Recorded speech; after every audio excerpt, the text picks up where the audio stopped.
Oi, oi! Welcome everyone to the last stream of 2025. Big up to everyone that's here, everyone that will be here, everyone that's watching on playback. Big up to every single one of you. And let me extend that throughout the year. Big up to all of you that have supported the channel throughout 2025. It is massively, massively, massively appreciated, whether that be just through being watching in the chat, watching on catch up, whether that be through writing comments, whether that be through being a member, super chatting, this and all of that. It is massively, massively, massively appreciated throughout the year. It's been fantastic. I've enjoyed every single minute of every single stream with you guys. And I just wanted to let you know I'm always going to be grateful for that. So big up to every single one of you. To the right, we've got DJB. We've got underneath him Shane Gooner. And to his left, we've got Normski. Hope every single one of you had a fantastic Christmas. DJB, rather. How was yours, my brother? Well, outside of Arsenal. It was going brilliantly, absolutely brilliantly. We had the Christmas and everything was flowing, everything was good, all the usual stuff. And then, unfortunately, my son, obviously, that wasn't at home for Christmas because he was at family's, he got home to find that he'd been burgled his house. So it put a downer on the Christmas. That put a real spanner in the works, which was horrible. Bless up to him and his wife and my daughter-in-law. Yeah, but other than that, yeah, it was okay. It's going all right. I just get all my days muddled up. I don't know whether it's Sunday, Saturday. Yeah. You know, I don't know whether the bins are out, bins are in. I ain't got a clue, mate. I don't know what's happening. And then I have to endure the Arsenal at the weekend. And yeah.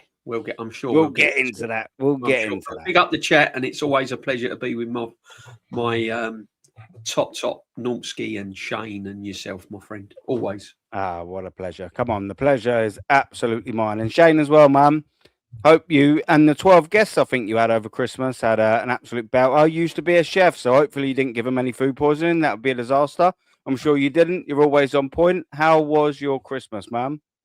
Yeah, it was good. It was good. My missus was more stressed about the dinner than me, and I kept saying, "Look, there's no difference. If you cook long enough, cooking for 6 people is the same as cooking for 12. You just double the ingredients. It's not, you know what I mean. The whole thing about a Christmas dinner is the secret is you just build everything around the roast potatoes, man. That's it. The roast potatoes are the thing. Once they're out, then everything else better be ready, and that's it, man. You know, if you want proper roast potatoes that crackle when you put them in the bowl, like mine always do, you know what I mean. Then you have to be ready. The beef was fine. It could have been slightly better, but I'm a perfectionist, you know what I mean? So everybody else was happy with it. I was happy enough with it. There was loads of leftovers. I only just finished them today. There was turkey wraps and turkey curry and everything you can think of that was made after. But yeah, no, all good, man, all good. And yeah, listen, I was talking to DJB about what happened. It's horrendous. It happened to me 8-9 years ago, and it's not even about the stuff you lose. It's about having those in your house. It's about having that, knowing that those scumbags are in your house, man. And to me, thieving is it's one of the lowest forms of, I think, the set higher, but that's for a whole other conversation. Yeah, big up to everybody. Happy Christmas, and yeah, New Year's is coming. And yeah, unfortunately, we have to sit through this dross tomorrow night, but let's see how it goes. I'm sure we'll get into it all. Yeah, absolutely. But big up, Shane, man. Always a pleasure to have you on as well. And Normski as well, the one true saint of the actual show. How was your Christmas? Holy Lord. It was a quiet one. A quiet one. Very rich food. Went down my stomach and came out the other side. But that's what happens, mate. So I think all roads lead to Shane. Effect, Norms. All roads lead to Shane next year, cracking in potatoes and all of that. You know what I mean? 100. We're all going to Ireland, didn't we? All Ireland, mate. We're all going here. Go get a full Irish Christmas breakfast and dinner. Do you know what I mean? But no, absolutely big up to yourselves, DJ B, obviously Shane and Aaron, and big up to the chat as well. Yeah, it was a quiet Christmas. Then after we went down, the family played a few games and stuff like that. And then you got to sit down and watch Arsenal play, which is not really good for the stomach. You know what I mean? So, but I'm sure we will get into it tonight. I'm sure we will do that. You know? Absolutely. And yeah, big up to chat and everyone that's here. Big up to Vigilante, you absolute fridge freezer. What a mod. Big up to Lynch supporting everyone, of course. Big up to Quaja. How you doing, my brother? Gooner Essie, what a legend. Big up to you, man. Lux, what a geezer. Appreciate Big the up, view Lux. as always. We've got Big top up, Lux. in the building. Not going easy on this fraud tonight. Absolutely ruddy not. Latvian Guna, big up to you, brother. Big up, Boy, bravo. see you in the chat. Martin Tap, come on, man. Big up Aaron, Shane, DJB, Norm. Don't worry, guys. Tomorrow's set piece will be our new striker, Owen Gollett. 10 to the Arsenal Arteta's master plan. Big up to you, man. Hope you're good. Big up, Rook, man. We don't always agree, but it's always a pleasure to have you in the chat. Hope you had a good Christmas, and obviously copy and paste for everyone else. Rob Future, big up to you, brother. Let's start with the Arsenal content. DJB. We was both at the game at the Emirates for Brighton. Now listen, they've been a bit of a bogey team for Arsenal Football Club. That they have. We've had poor results against them by and large, especially at home. We got a result 2-1. We were coasting 2-0, not really peppering, but we got ourselves a nice cheeky 2-0 advantage. And typical Arsenal fashion, we allowed a stupidness to be 2-1. And David Raya, fair dues to the geezer, absolute worldie. Should have been 2, or could have been rather 2-2. We were playing silliness in the corner on the 85th, 86th minute, basically just telling everyone, telling Brighton, look, come and attack us, just like what we did against Sunderland, by the way, sending them signals, guys. We want to give up. We want to hold on. Come and attack us. Come and attack us, please. Please come and attack us. And they almost got their just rewards, didn't they? I don't know about you, but again, it's an unconvincing win. Now, people will say, listen, it's a win. December hasn't been that bad. When you look at it as a results-based, you can see what people are saying. However, DJB, 2-0 at Brentford. Lost, obviously, of course, at Aston Villa. We beat Bruges. We beat Wolves. We beat Everton. We draw against Crystal Palace in the Cup. However, we advance. And then we squeeze through Brighton. That tells you a tale that December for Arsenal was actually pretty good. But on the eye, it was everything but. It was again own goals. It was again penalties. It was again set piece. It's not convincing, is it, DJB? It's not convincing, and it's a struggle, and it's painful. But when you look at the performances, it's no different from last season. The only difference is last season is that we got off to a good start and the other teams haven't. But we was relying on set pieces last season, if I remember.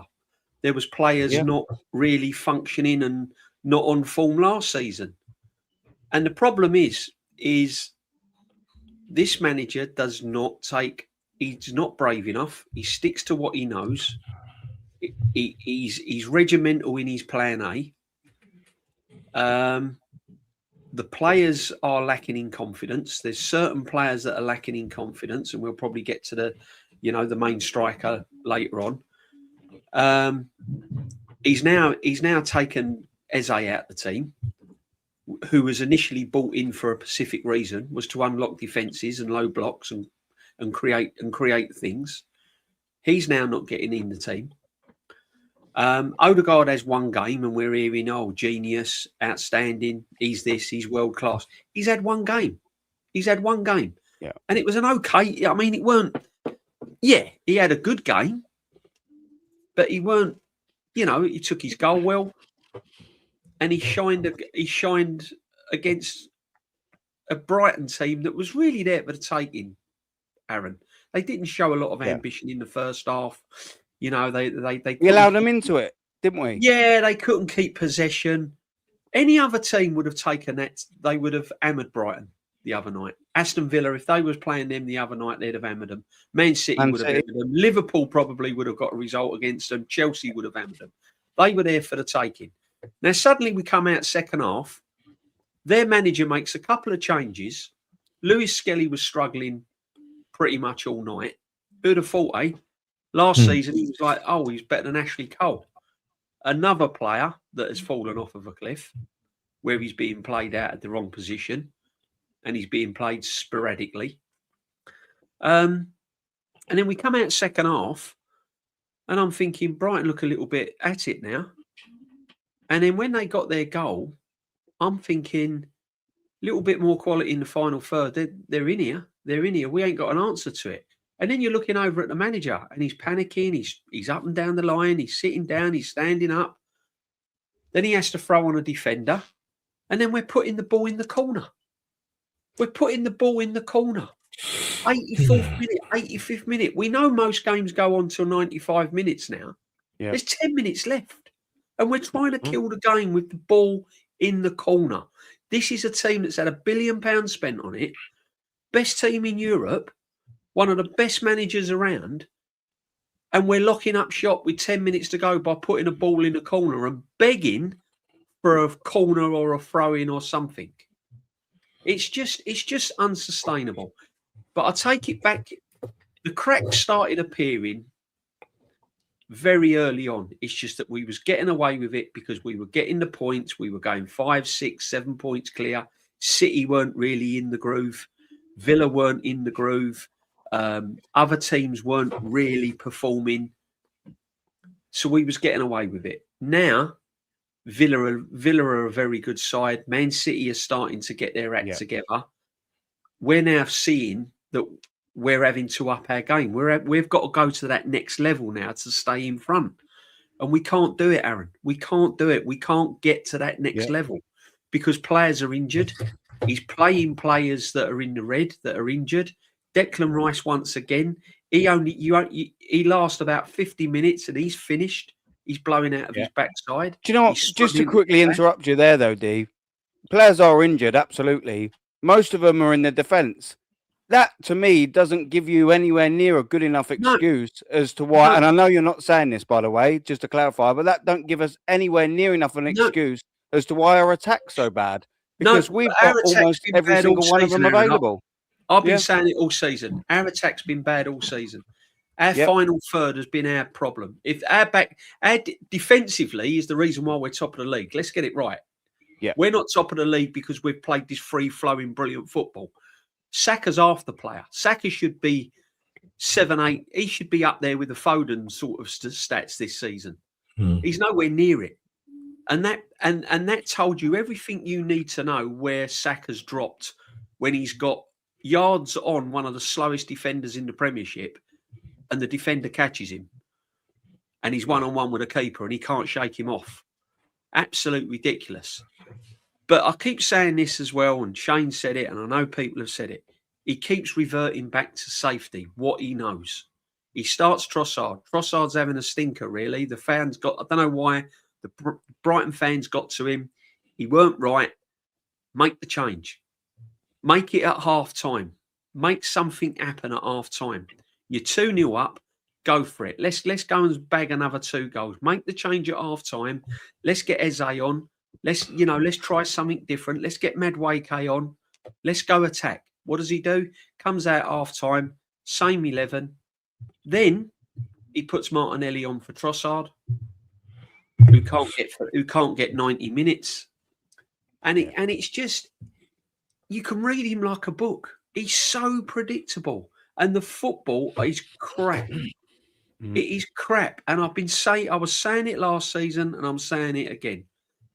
If you take your Arsenal hat off and you look at the teams that are in form at the moment and you look at it from a football perspective, you'd be going, how are Arsenal top of this league? DJB, no neutral fan is rubbing their hands together going, do you know what? Arsenal versus so-and-so. I can't wait. No one's scared of us now, Aaron. That's going to be about. No one's doing that. No one's scared of us now. They're scared of Aston Villa. They don't want to play them. They don't want to play Man City at the moment. Liverpool getting their act together. We got them, just over a week's time. Yeah. I mean, 2 or 3 Premier League games time. Exactly. But the point of the matter is that this guy now is in panic mode. He's sticking to his principles. He's sticking to what he knows. And the only thing he knows is to lock up, not to take risks, not to take any chances. And by doing that, he's going to play the same players week in, week out. He's rushing players back that are injured. Gyökeres, I'm sorry, he's a great player. Nothing to do with Gyökeres. Nothing to do with Gyökeres at any other team scores goals. In a red and white shirt, under Mikel Arteta. Aaron, he looks poor. Yeah, He looks one of the we'll get worst. to him very, very, very soon. Yeah, Save I'm that sorry, energy. yeah, but but again, just all the players to me, they just lack confidence. They just don't look happy. Saka don't look as if he's enjoying his football, and that's worrying. That's worrying. Yeah. When you've got fixtures piling up, you've got to have players that really want to go out there and perform. And none of them are giving me that impression at the moment. I think they're fed up with the way we play. It really is. Do you know what? Do you know what it is at the start of the season? And I'll bring Shane on this. Up until, let's just say, 10 games in, most of our players were giving you 6, 7, 8s out of 10. At least 7 or 8 of the players were giving you that. They were playing either above their skin, at least giving you an average, or some of them were giving you a so-so performance. The problem is now is it's flipped, and that's a worry. You're looking at this squad of 11, 12, 13, 14 or whatever, Shane, and you're thinking you've probably got 3 players that are giving you a decent performance. Timber, as always, one of the centre-backs, which most of the time they're injured now, Declan Rice. That's all you're getting now. Trossard, if you want to sort of add that in some of the games. You cannot win Premier League titles. You cannot be sustainable if only 3 or 4 of your starting 11 are giving you at least a 6 or 7 out of 10 performances. It's crazy, isn't it, Shane?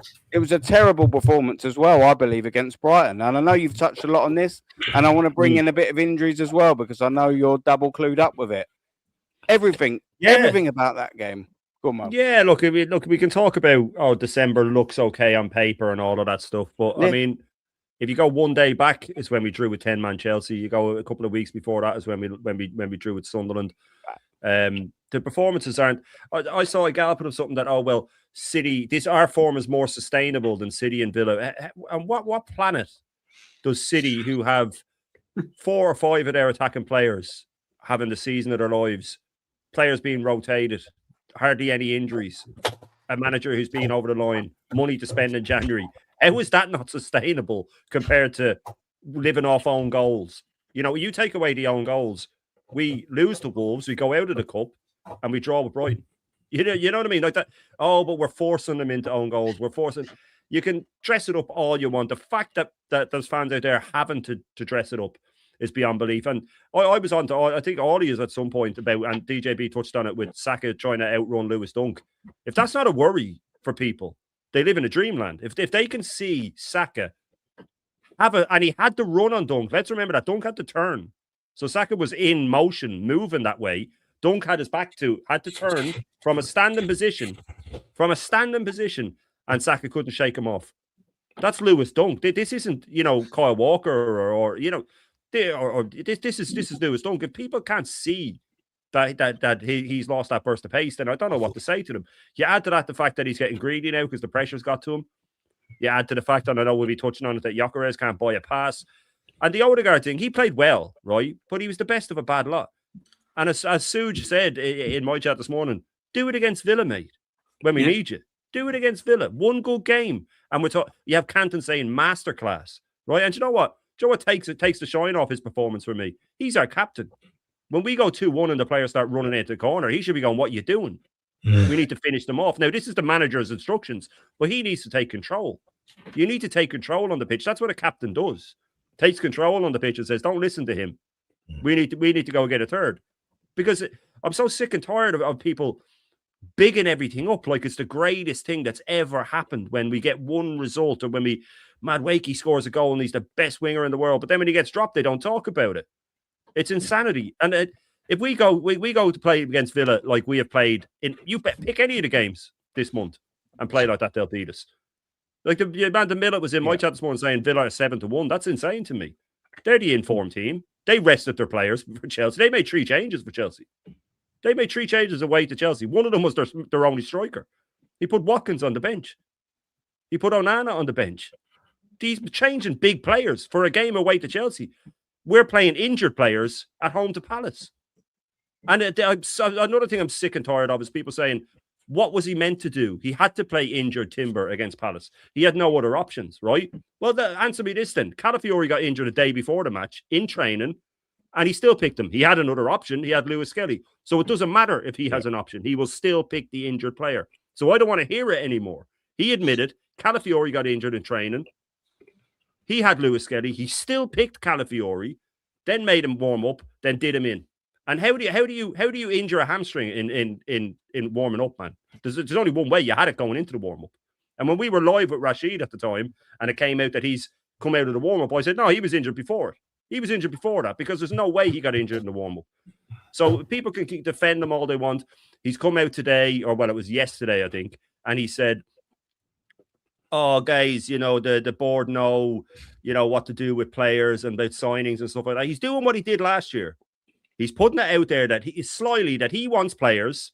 So then when he doesn't get them and he fails at the end of the season, all of the Christians and all of these guys will go on panels and go, "What do you want from him? He told the board he needed players and they didn't back him because he's a scumbag and he's covering for himself."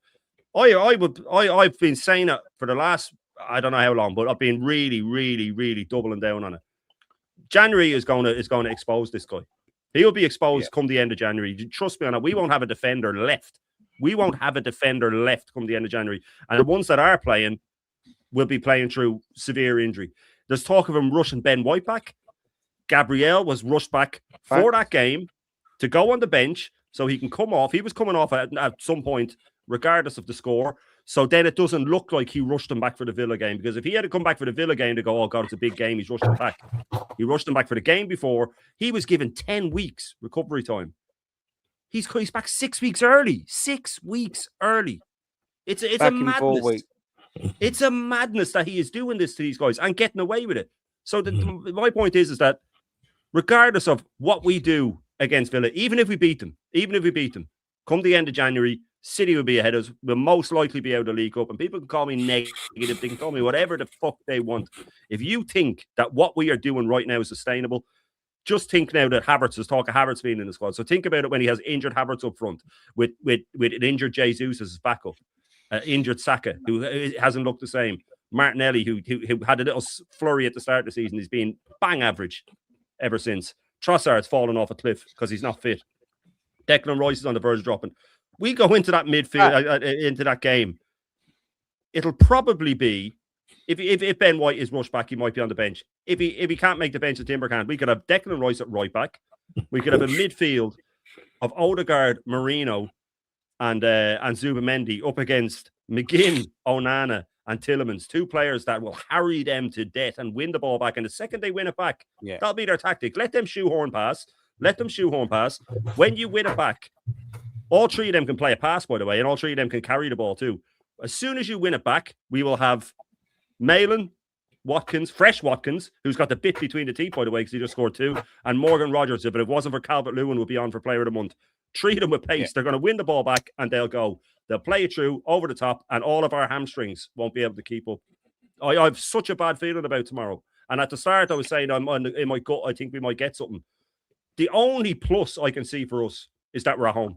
That's it. That's the only plus I can find, is that we're at home. With Villa, they've won 11 and the home record ain't even that good via Mifa. Right? They've won 11 in a row, which is a 111-year record that this washed Emery has broken. It's also the last time we won 11 in a row was, guess when? Well, when Emery was in charge. That's the last time we did it, right? So he's done it with he's had to get rid of 2 lone players in Asensio and Rashford. He had to sell Ramsey. He had to sell Duran, right? But they are coming in with form, and I'll finish on this because I've been going on, but I'm just, you know where I stand. Now you could get it out, bro. Not only did he rest Watkins against Chelsea, what he did was he said, "I'm going to play an attacking midfielder ahead of you because you're not playing well enough," right? Mentally, he said that to him. Yeah. Watkins said, "Get me on, coach. Get me on. Right, on you go." He wins the game for them. 2 goals, right? He'd be knocking on his office door this morning going, "I need to start against Arsenal." And Emery go, "Oh boy, you are fucking starting against Arsenal. Trust me. Don't you worry about that. Against Arsenal. Don't you worry about that. You're starting." And they're going to start with 3 pacey players up front, all in form, and 3 midfielders who can win the ball back and play through balls. I gotta say, I'm worried, man. You know what I mean? But if we pull something out of it, fine. If we don't, it'll be Bournemouth, or it'll be Liverpool, or it'll be down the line. And the second City get ahead of us, write it off, because we ain't catching them again. Yeah. Now, and do you know what as well, especially, we've shown absolutely no fucking history in us being able to catch these teams. We've actually significantly got worse when we've been the chaser. It's absolute fact. Big up the Suge before we bring Normski in. Big up the guy who makes bad days worse. Thank you very much. You don't want me around, I'll make your day worse. Thank you very much, Suge. The ultimate disappointment. Maybe he'll make your day worse. Sean, the legend. Of course, he saves the nice, kind words for the latter. The legend, DJB and Normski. And, of course, the chat to the right-hand side. Make sure you are hitting the likes and subscribe as well. Double big up to you, Suge. Hope you and Mrs. Suge have had an absolute belt of a Christmas, man. Always appreciate your, the following that you give all of the channels, man. It's greatly appreciated. Big up to you, as is every single one else as well. Big up to you, Normski, man. How you doing, What man? did you make of it? You've heard the guys talking. What do you sort of round this little bit up by, man? Yeah, I mean, everything that both DJB and Shane has said, absolutely echo their sentiments. And Getting a drink. the first half of that game, probably that was decent half for us, but second half, as usual, we see the pattern where we just totally invite pressure on. And it's a worrying pattern that, the last 4 or 5 games that we've seen, and, seeing how that game panned out again at the weekend, it's all like watching Sunderland again, watching Chelsea again. Obviously, Aston Villa, they end up beating us. If it wasn't for a world-class save by David Raya, then, you're looking at a 2-2 draw there. And there's obviously the buzzword that's going around, it's not sustainable. Whereas you've got some top fans that are saying, look, we've played 19 games or coming to 19 games, and if we've got this far, it must be sustainable. You can't look at this football and think that at some point, if you're driving your car in first gear, for a good 200 miles, at some point that gearbox is going to drop out, and that's what's going to happen. It's going to drop out. And Arteta has to get these players, playing without the handbrake on, and it is a system thing. Because when you watch these players, I think we've got to be probably the most worst and most boring team to watch in the league. I know Wolves, are the worst team right now in terms of points wise and that, but in terms of what you're seeing with your eyes and watching the football that is played, I've never seen a team that is literally just puts you to sleep because of the way they play, the way they move the ball from back to front. It's so slow. We talk about we're the only team that plays against a low block. Well, to be frankly, if you move that ball quicker, you wouldn't need to do it up against a low block, because by the time you get that ball up to their last third, they're already in position. And so now you need to try and break them down. And these guys, unfortunately, can't do it because we moved the ball too slow. I was watching Leeds yesterday, and just the way they moved the ball, literally the formation change. I keep going on about Daniel Farke again. What did he do? He said, right, this ain't working. Let's change it up. Now you've got Dominic Calvert-Lewin, 7 goals in 6. I mean, do you know what I mean? And that's him tweaking it and saying, right, come on. Because he wasn't even starting. Yeah, brings him on in that second half. I'm going to go over it. It sounds like a scratch record, but we have to go back and look at these guys. Unai Emery, right, and Pep Guardiola. There's 2 teams here that you can see are playing at championship level in terms of their performance. 11 wins in a row. Yeah. For Pep, 8 wins in a row in the Premier League. All right.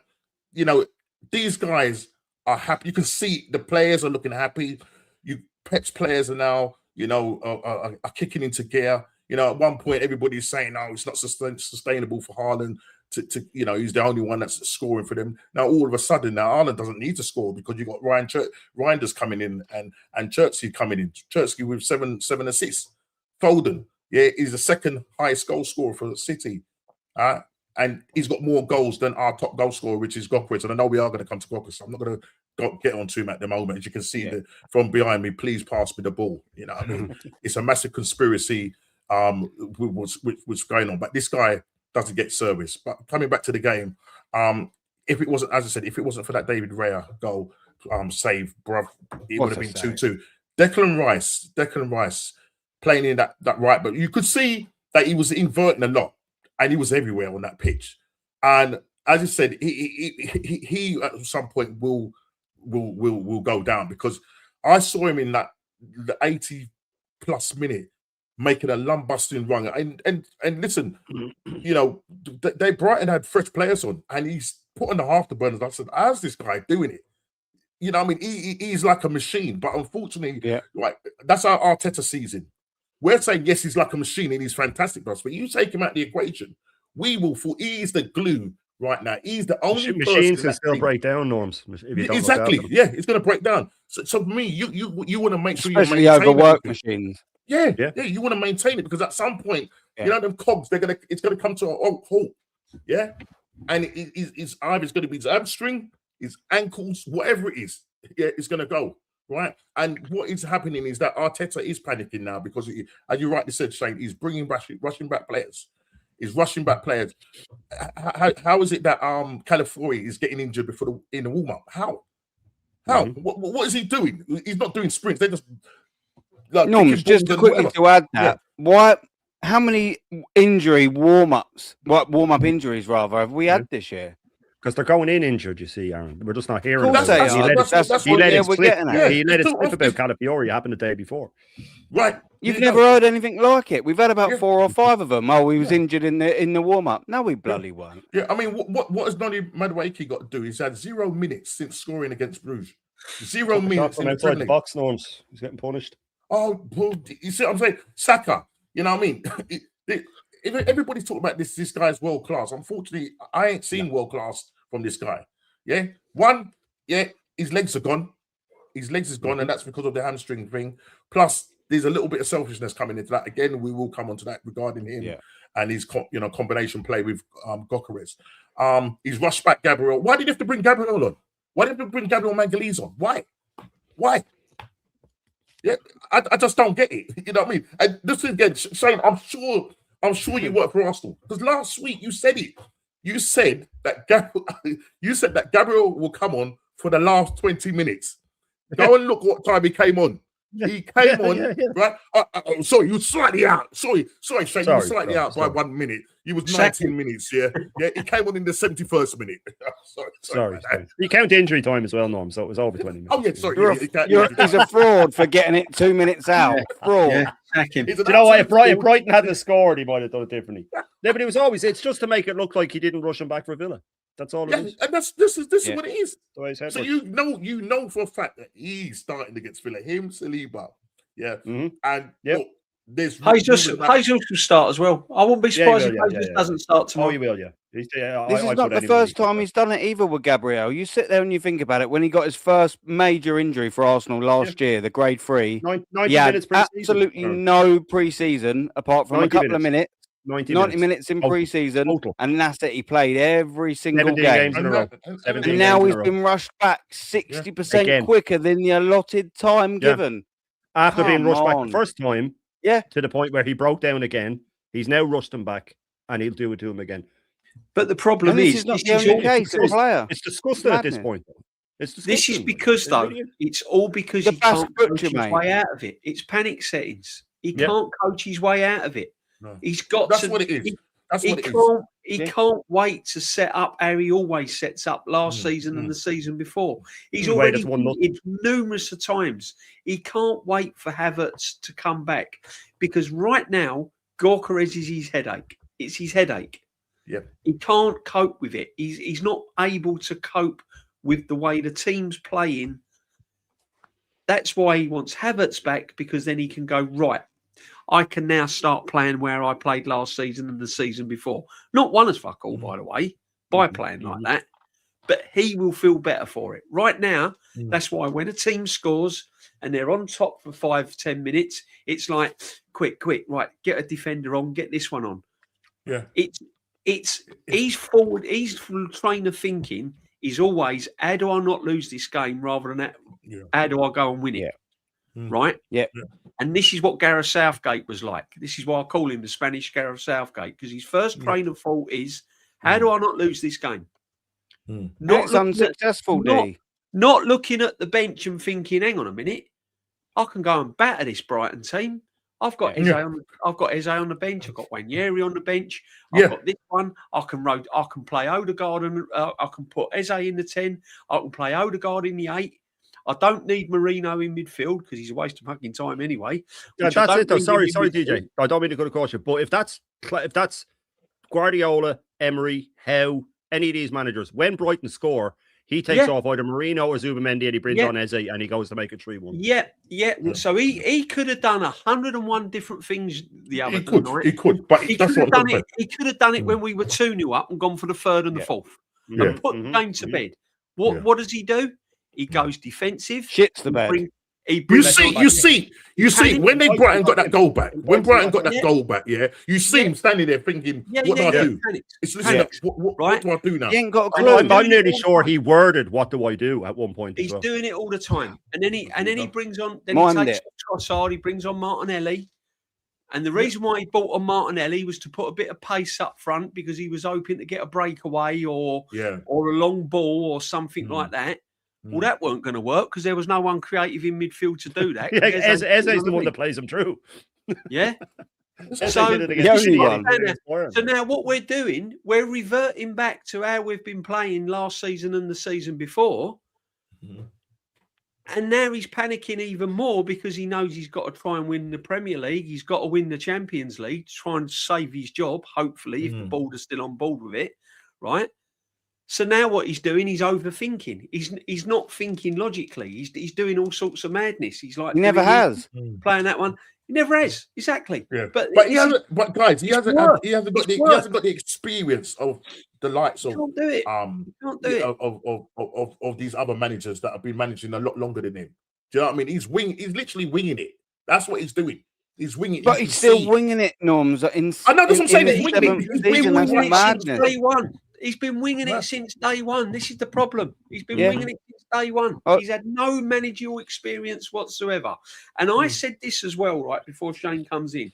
I said the next chapter of his managerial career is how does he handle a squad of players with all these players?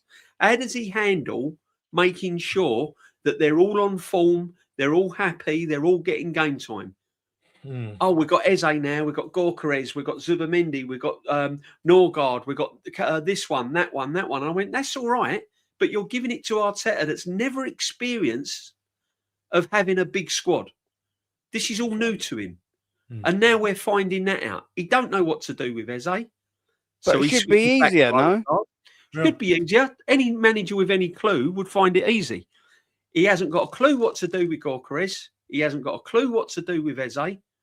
So what does he do? He sticks Martinelli on there because he knows what Martinelli can do. He bins him. Fuck all, but that's all he can do. Yeah? He sticks with Saka. Saka the other night, apart from setting up Gyökeres, he done nothing. Absolutely nothing. Right? Right? He's dropping stinkers left, right and centre. Whether these people in the chat or whoever's watching this disagree, I don't care. Kenny said it on Lee's show the other day. This team is built around Saka. This team, the way we play, is reliant on Saka winning a major trophy. It's all built around Saka. When Matty showed us the passing and all of that, everything is Saka. It's all out on the right. Yeah. Well, that's fine if you've got a Saka that's gone up levels and scoring 10, 15 goals every season, where he should be, by the way, by now. If he's world class, that's the sort of output you should be getting from. Yeah. Right? But you're not. Saka just looks a very good player when he wants to be. That's it. He don't look anything special now. I said this in the ground, D. He, after that injury, he will never be world class. I think he'll always be a good player, a very good player, maybe, arguably. He'll never get to world class now. He's frightened to make the change. Any other manager would go, right, I'm taking Saka off, I'm putting Madueke on.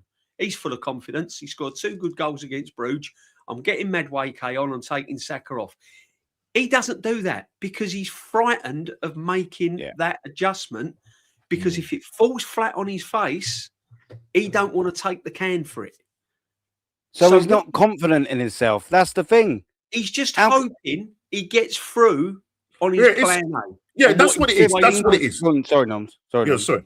No, that's what it is. You're exactly right. He's just hoping that things are fall in place. And if it falls in place, once it works all out, he takes all the plaudits. When in fact he's not actually coaching that. He's not actually changing up tactics or doing anything like that to change the game up. Yeah. You could have kept Gokeres on and brought on Jesus. Literally everything's just like for like. Take Gokeres, put thingy on. Oh, he comes up. He didn't even have a shot. I didn't think Jesus did anything when he come up apart from all that. But he keeps everything together. He glues everything. He makes everything fluid. Well, if he makes everything fluid, how about going forward and scoring a goal? Mm-hmm. You know what I mean? How about going forward and scoring a goal? I just don't get it. Norms, is it not worrying? Just quickly, D. Norms, is it not worrying that in season 7, 4 years after we signed one of them, 3 years after we signed the other, we finally sign a striker, and all we're doing is praying that that fucking Havertz and Jesus come back. We're not obviously doing that, but how mad is that? That people are reverting back to that. I can't wait till Havertz is back. We've gone back to square one where we've come back. Look at it. We're literally going to have the same. Once they come back, we'll have exactly the same side. Yeah. Exactly the same but side. look at it last season, right? What were they all saying? Oh, the missing piece. You get the. This is what we were getting last season. The amount of chances this team creates. All we need is a number 9. That's the only missing piece we need. Okay, Bert has gone. Here's your number 9, proven goal scorer. Yeah. Apart from Haaland, he's the next cab on the rank, right? There you go. What's he done to him? He didn't want Gokeres, so he's absolutely crucified him. Yeah. Okay. If he don't know how to break a low block down. We don't know how to break low blocks down. Okay, there's Eze. There's your answer. There's your creativity. Now you've got Odegaard and puts him out on the left. Right?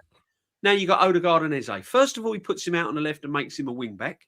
Eze's thinking, what the fuck am I doing here? Right? Then he scores a hat-trick against Tottenham. Everyone waxing lyricals over him. The geezer can't even touch grass. He can't even get on the pitch. Mm-hmm. I mean, make it make sense. I can't get my head around it. We're banging on about £1 billion squad and it's the best squad in Europe, and he don't fucking use half of them. They're all on the bench. Yeah. That's because he just absolutely rinses. How are we all seeing it, and yet no one can fucking see it? They don't want to, though, DJ. They don't want to. Because what Aaron and Norms touched on, I was saying it this morning, and I got wound up because I was saying it's what they said.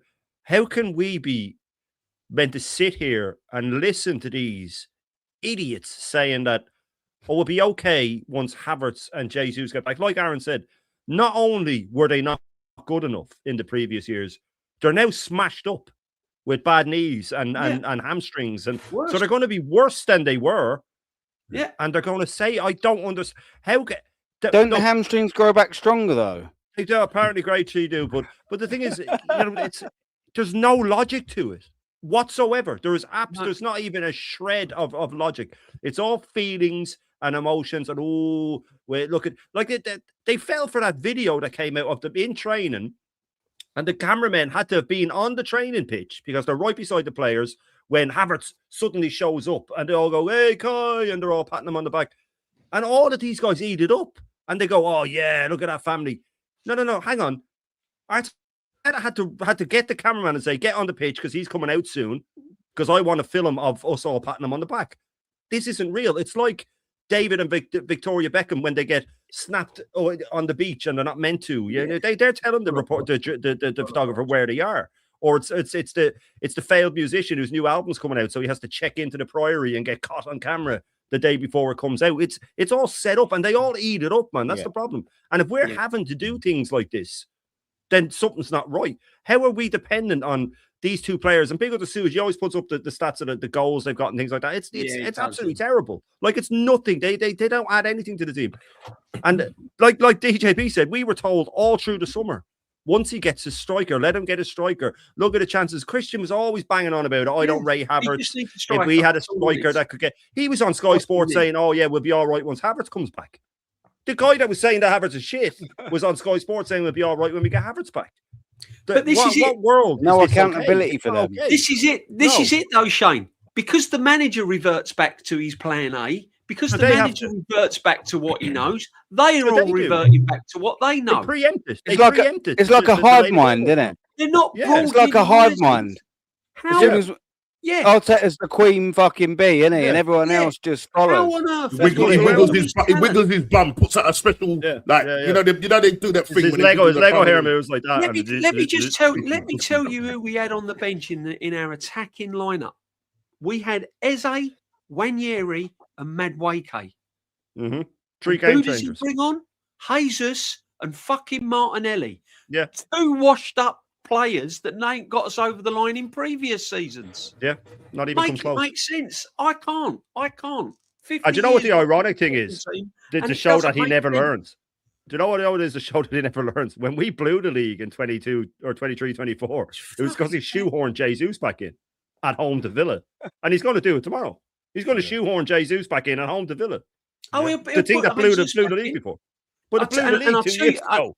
Shane, and we've said this. Little bit of history repeating. Once Jesus is up and running and he gets a start and Havertz is back fully fit, third choice. Yeah, right? Third choice. It will be Havertz start.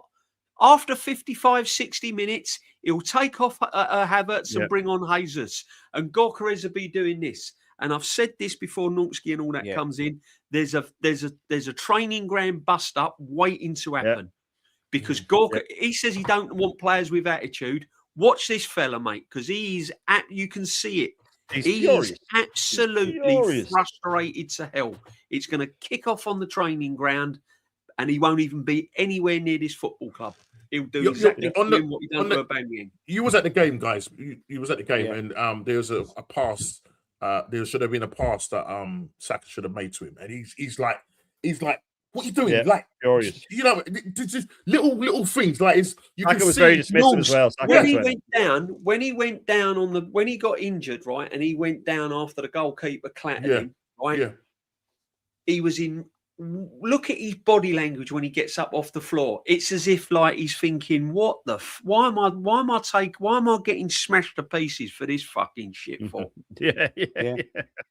Why am I out here? Why am I risking getting smashed to pieces and running my arse off for this? Why am I here? He's all wrong. He's lacking in confidence. His body language is wrong. And the chance he got early on, if he had confidence, he just thinks that personally, I just don't. I think he's picked the wrong club. I just think he's picked the wrong club. 100%. And whilst he's under this manager at this football club, and I said this before on streams in the summer, he's going to look bang average. He's going to look like someone that we've just wrecked off of the Sunday morning football team. He's looking like Franny Dreyfus and he's Lee Chapman all over again. That's what. That's how bad he's looking. You called it early, DJ, but you did call. That's how bad he's looking. He has got to take it. I called him to the geezer next to me, the trampoline. Every time something comes into him, it just fucking bounces twice as far away. That's not his game. That's not his game, though, Aaron. That's not his game. Oh no, yeah. What is not his game? Having a half decent first touch. I mean, it's not though. Funnily enough, it's not. He just needs to be played in. He needs to be played through. That's it. That's his. I said it when we got him. I totally get that. No, I mean he does. He's got to be better. He has got to be better. Of course he has. But what's the point? There's no point. If you have a forward who's only good at three things, but the three things he's good at, he's exceptional at, you just play to his strengths. He's not. You know what I mean? There's no point. It's like saying, oh, like, he's never in the box. Why isn't Havertz being played through more? It's no point. You know what I mean? Or why are we crossing the ball into Bergkamp or to get that. Home? But he also doesn't help himself out when all right, he's been massively limited. I agree with everything you guys are saying in terms of the system is absolutely wrong. Everything's wrong. But when he does get the chance like that, I know it's easy to say he ain't got the confidence, which is also right. I totally agree with that. But for a 240k a week striker or whatever he's on, for a geezer that's been bought big bucks, for a number 9 that's brought in to save, I'm sorry, you've got to put that in. And if that was the first chance that he'd missed, in the very few chances that he's received, I'd go, do you know what? Look, he's actually not really had much of a chance or much of a look in. Every other time he's put the ball in the back of net. But he's been given sparing amount of chances and he wastes a lot of them. And that isn't good enough. Aaron, do you think he wastes more chances than he actually gets chances? No.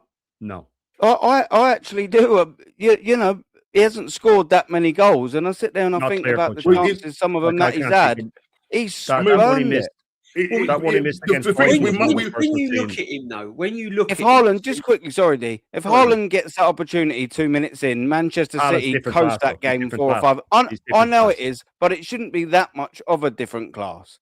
Okay, Granted, but Haaland, no, Aaron, though, but if look at- Gyökeres is however, for me, if I just Gyökeres is think being getting he's got to be 6, 7 of putting those that chances, away.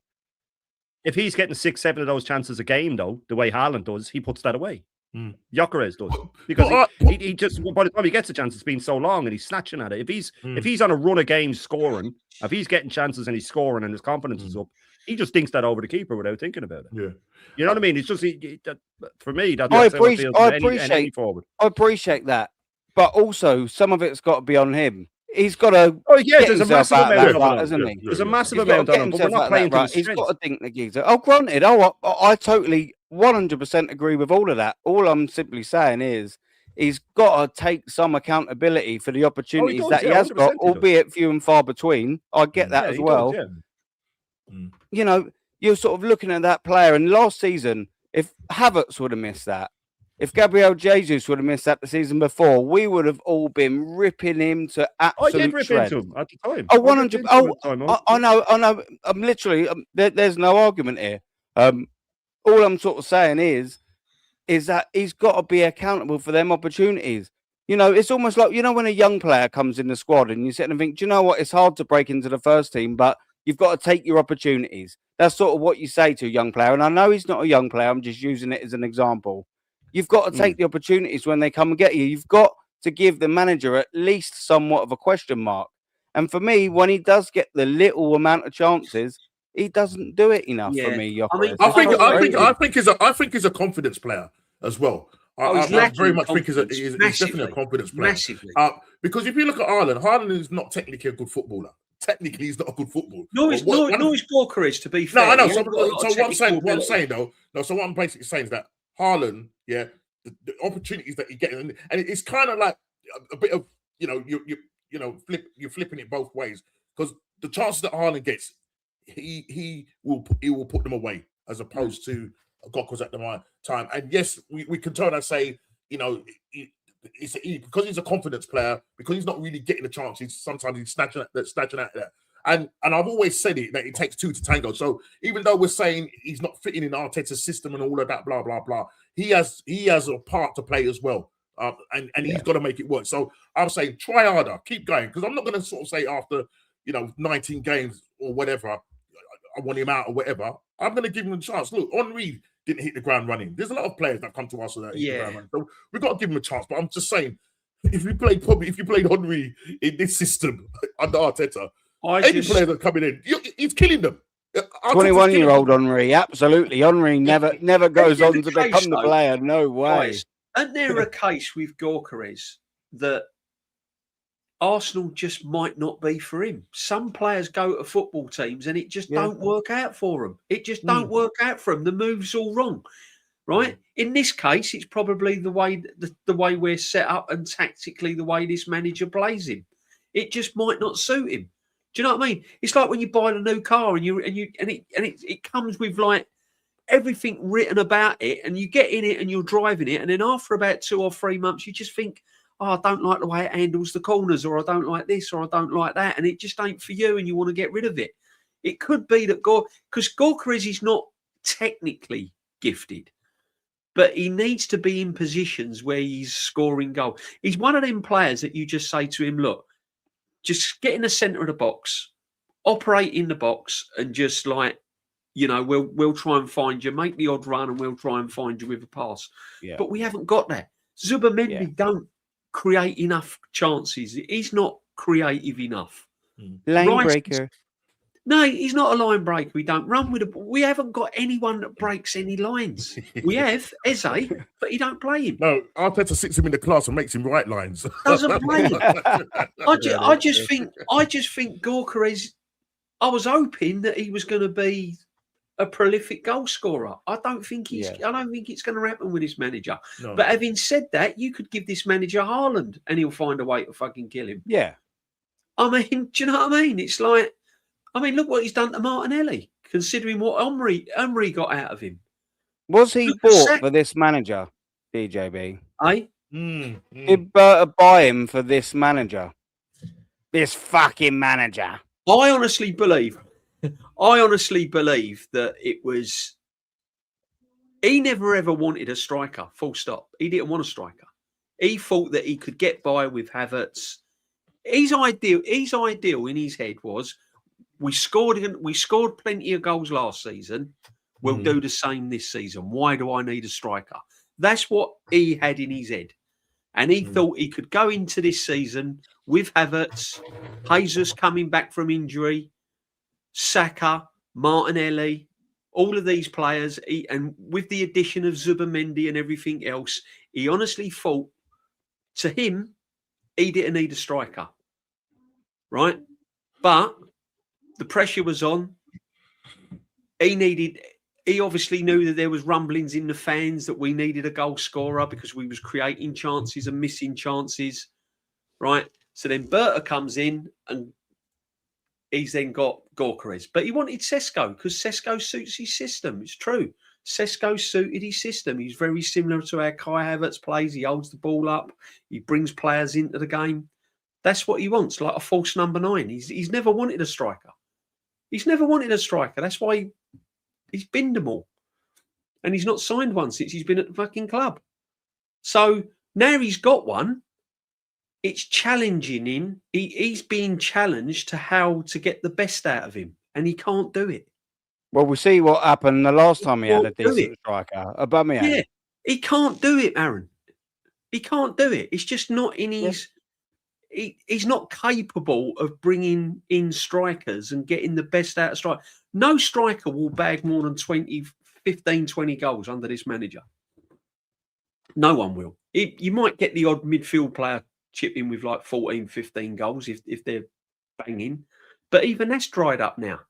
Yeah, no one's got 20. Let's be fair. If it weren't for own goals and set pieces, we wouldn't be top of the league. Let's yeah. Oh, we wouldn't be close. Wouldn't even be close. Let's be honest. And that is bad. You spent £1 billion on a football team. You've got all that quality on the bench. And if it wasn't for own goals and set pieces, we wouldn't be top of the league. That tells you everything you need to know about strikers at this football club. It's ridiculous. Would you make a Gyökeres, Shane? So no, we have not a slightly different opinion. No. I just think he's got to have a bit more maybe accountability. Yeah, no, look, with the Gyökeres thing, me and DJB said at the time he'd be lucky to get 15, and that's if he takes penalties. We said that in the summer, and I got told, no, his tactics will be changed for him. I knew he'd struggle. My thing was, and I was thinking about it today, and I said it this morning, I remember saying at the time, and I'm paraphrasing, but it was along the lines of, I want Eze and Gyökeres because they will show up this manager, and then when a new manager comes in, he'll have 2 players to build a team around, right? That was my thing, right? Yeah, and if it works, it works. Even better, it works. Great, we win something this season. But that was, for me, it was win-win, right? But as much as I knew he wouldn't be able to get a song out of Gyökeres, I didn't know he'd do this to him. Like this is like the Liverpool fall off. This is like, right, I didn't think they'd win the league, but fuck me, I didn't think this would happen, right? But the thing is, I said it as well at the time that Gyökeres, there's so many things that he is not even close to being good at, right? He's just not. But the same with Haaland, right? Now, I don't like comparing him because Haaland's just a different breed to any other striker in the world right now. And I include Mbappe in that when it comes to just being a 9. Mbappe sort of drops off a bit, shadow striker sort of thing, or whatever way you want to put it. Mbappe's class as well. But my thing with Gyökeres is that he's only got 2 or 3 strengths. I mean, I said at the time, people gas, and I said, no, but the 2 or 3 strengths he has, he's one of the best in the world at, on each of them. You know, playing off the shoulder, being played through.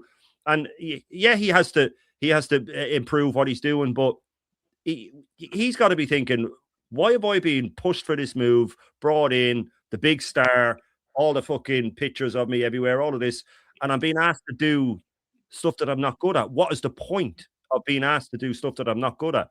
I never thought he was going to be a world beater. I thought with a proper manager, he could get 20-odd goals in the league, which would be huge, especially nowadays. But with him, yeah, no, the stuff he's not good at, he definitely needs to improve. But I'd say he's not 20. You know what I mean? He's 27, 28 years old. You're not going to change him now. Why sign a 27, 28-year-old to start trying to morph him into something else? I don't understand it. And even if you didn't want him, even if you're Arteta and you didn't want him, you've got him now. and he gets you goals. Go against your stubborn beliefs and best out of them. Goals win games. The most important. Roy Keane always says it. There's a reason why strikers get paid more than anyone else. It's the hardest thing to do. So you build your team around the guy that can coach you. Use your skills to coach you. You don't have to. You don't have to rip up the rule book and change the system. You just have to say, okay, maybe sometimes I will put same-footed wingers just to get the ball in earlier to him. Maybe I will play 2 10s and try and feed him through. Sometimes just to see what happens. You know what I mean? So for me, with Gyökeres, he definitely needs to do more.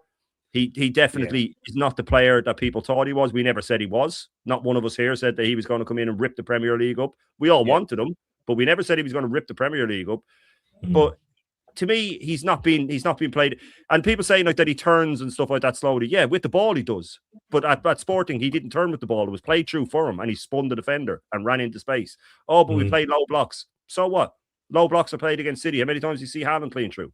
Because when they do let the other team come out with it and they win the ball back, they move it quickly. 1-2 passes and he's through. We bring it forward and Odegaard spins back around and he doesn't release the ball and all of those footage coming out of him not playing the ball. And like I said, if Gyökeres is one of those players that once he starts scoring, he keeps going and more, and then he doesn't. If he overthinks it, he's in trouble. He's a forward that he's not as instinctive as a Haaland. He's not as instinctive as an Alan Shearer or an Ian Wright. He needs to be going and scoring. You can see it through his career at Coventry. He always goes through bursts. You know what I mean? He just had a longer burst at Sporting. So if he gets that ball through that we saw against Brighton, he didn't know what to do. But if he's already in scoring form, he just takes a touch and smashes it, or he rounds the keeper, or he chips the keeper. You know what I mean? So for me, with Gyökeres, no, he hasn't done near enough. But I just don't get what is the point in buying a Lamborghini and driving it like it's a Mini Cooper. I don't understand the reasoning behind it. And he was never going to be good at the other stuff. Never going to be good at it. So just play to his strength. So yeah, there's a bit of blame to go to him, but I still pump a lot and most of it, 80-20 on this manager. Because what is the point in trying to make someone who can't do something do it? It just doesn't make any sense to me. What about Jesus when he plays him? He doesn't make him play like a 9. He lets him play his natural game when he plays him there. Havertz, he tweaks it. He lets him play his natural game. We saw it with Eze when he bollocked him for not hugging a touchline. The very next game, he started Trossard, and I can tell you that he told him to go drifting. Just to prove a point that, no, look, I'm the manager, I'll let him go. That the very next game, Trossard was all over anywhere but the left wing, and he started out the left wing. So, he'll let other players adjust their game. He's like a baby. He is like a spoiled child. And he didn't want this, so he's going to ruin it, and he's going to let everybody know about it. And it's going to blow up in his face. It's all going to blow up in his face. As I said, January is the month of reckoning. He's going to be found out in January. I'll tell you another thing as well, why it's not working out for Gyökeres. If you look at his other team, they played with pace. They got the ball from into transition very, very quickly. We don't do that. We rely on retaining the ball and retaining possession. We slow the game down. So when Gyökeres is making runs and he's making runs, the tempo's too slow. By that time, everyone's in position, and that's not Gyökeres' game. When he's making that run and Odegaard receives the ball, he's turning round. We do it all the time. We do it all the time. The amount you was there the other night, right? And even David Raya now, he does them stupid little rollbacks. Yeah, he puts his foot on the ball and rolls it, and I'm going, what are you doing? Just play the ball. Brighton are still running towards their goal. Get the fucking. It's like he picks the. Yeah, that's what I'm saying. He picks the ball up. Get the play going. Move the ball. It's too languid. And I'll just finish on this. If you look at all the great strikers that have scored goals at Arsenal, the one thing that we have always had is the likes of Rocastle, Paul Mersons, and all of that in midfield. Players that get the ball and their first train of thought is, how do I get forward? Can I run with this ball? Can I run into space? Can I pass the ball forward? That is their first train of thought, right? Yeah. A bit like what Morgan Rogers does at Aston Villa, right? With our midfield players, that ain't in their thinking. Their thinking is hold the ball, 1 touch, 2 touch, 3 touch, 4 touch, 5 touch. And everybody's static. Sideways. When they receive the ball, everybody's static. Sideways.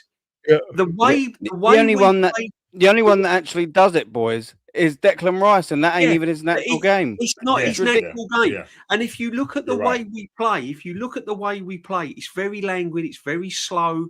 It gives the opposition the chance to get into position. All right. And this is what I'm trying to say.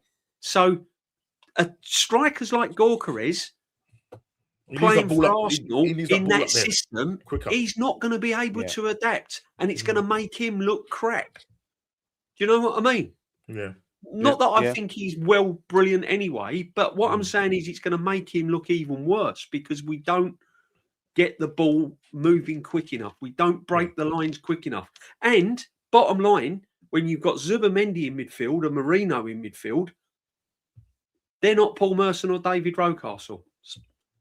So it's finished. About it. Do you know what as well we say about the tactical side of it, and this system doesn't work for Gyökeres?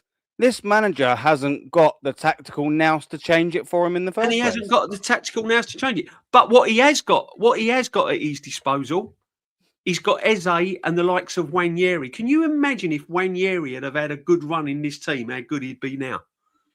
Yeah. Right? So he has got creativity.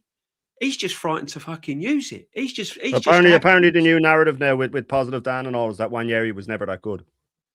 Right. So that's why he's getting No, he was only good when he dug the manager out the crap last season when everyone was injured. Yeah. That's fine. Well, now he's not that good. Fine. Now he's not that Apparently good. so, yeah. Right? Yeah, Well, is that how bad is Eze? Fair weather fans. That's what it is. It's fair weather fans. Yeah. They just go with what's the name. You know what I mean? Protect the manager. Whatever protects the manager. If Wanyeri ain't that good, what's Eze then? Because Wanyeri and Eze are in the same position, benched. So you're willing to protect this manager that bad? You're willing to protect the manager that bad, Shane, that you sell one of the most talented academy products to come out in the last 5, 10, 15, 20 years. Yeah, that's what they're talking about. Wow.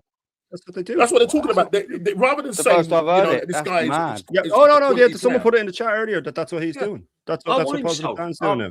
Save the kid's career. I've said that. Yeah, that's it. The reason why we say get out. The reason why we say to him get out is to save his career. For him. For his sake. Ethan Smith Rowe, I've been saying it all the day. Exactly. Yeah. You know, that's ridiculous. Sold they were piling on Eze's form when Odegaard was getting back from injury. I saw a lot of Eze hasn't been that good, and Eze, he got a hat trick, and because they always say they baby proof for this manager fucking up. That's what they do. So they're going right. But deep down, I know he's going to play Odegaard, so I'll do that. It's just like they came out with the heat maps when they knew they'd play him out of position. Yeah, but Shane, how can you have all that talent in your football team and not get the best out of them? How can you have someone that has single-handedly turned Palace into a top 6, 7 team, won an FA Cup, comes to Arsenal and can't get a game? How can you have a striker that's been scoring goals for fun in Europe, comes to Arsenal, it's a different level with Arsenal, one of the worst players that we've ever seen? How does that happen? We're not held to the same standards. It's ridiculous. No, tactically, he's just not up there at all. I've been taken a little bit aback with that. I can't believe that's the thing now. Honestly, I cannot believe the narrative. And I did hear someone else say it as well. Someone sent me a X or something like that, where someone had said it. But there's all saying in the chat that he said it as well. It was only a matter of time. They always do. There's talk of him leaving, so it's all he was shit anyway. They'll say Semenyo will be washed now. Well, you watch. Semenyo was never it when City signed him. Was never it. He was the missing piece a month ago. But now he'll never be. They're like children. They are the most embarrassing fan base on the planet. Like I am just embarrassed. To have another penny spent on this football club until the next lot of money I want to see come into this football club is when this manager's gone.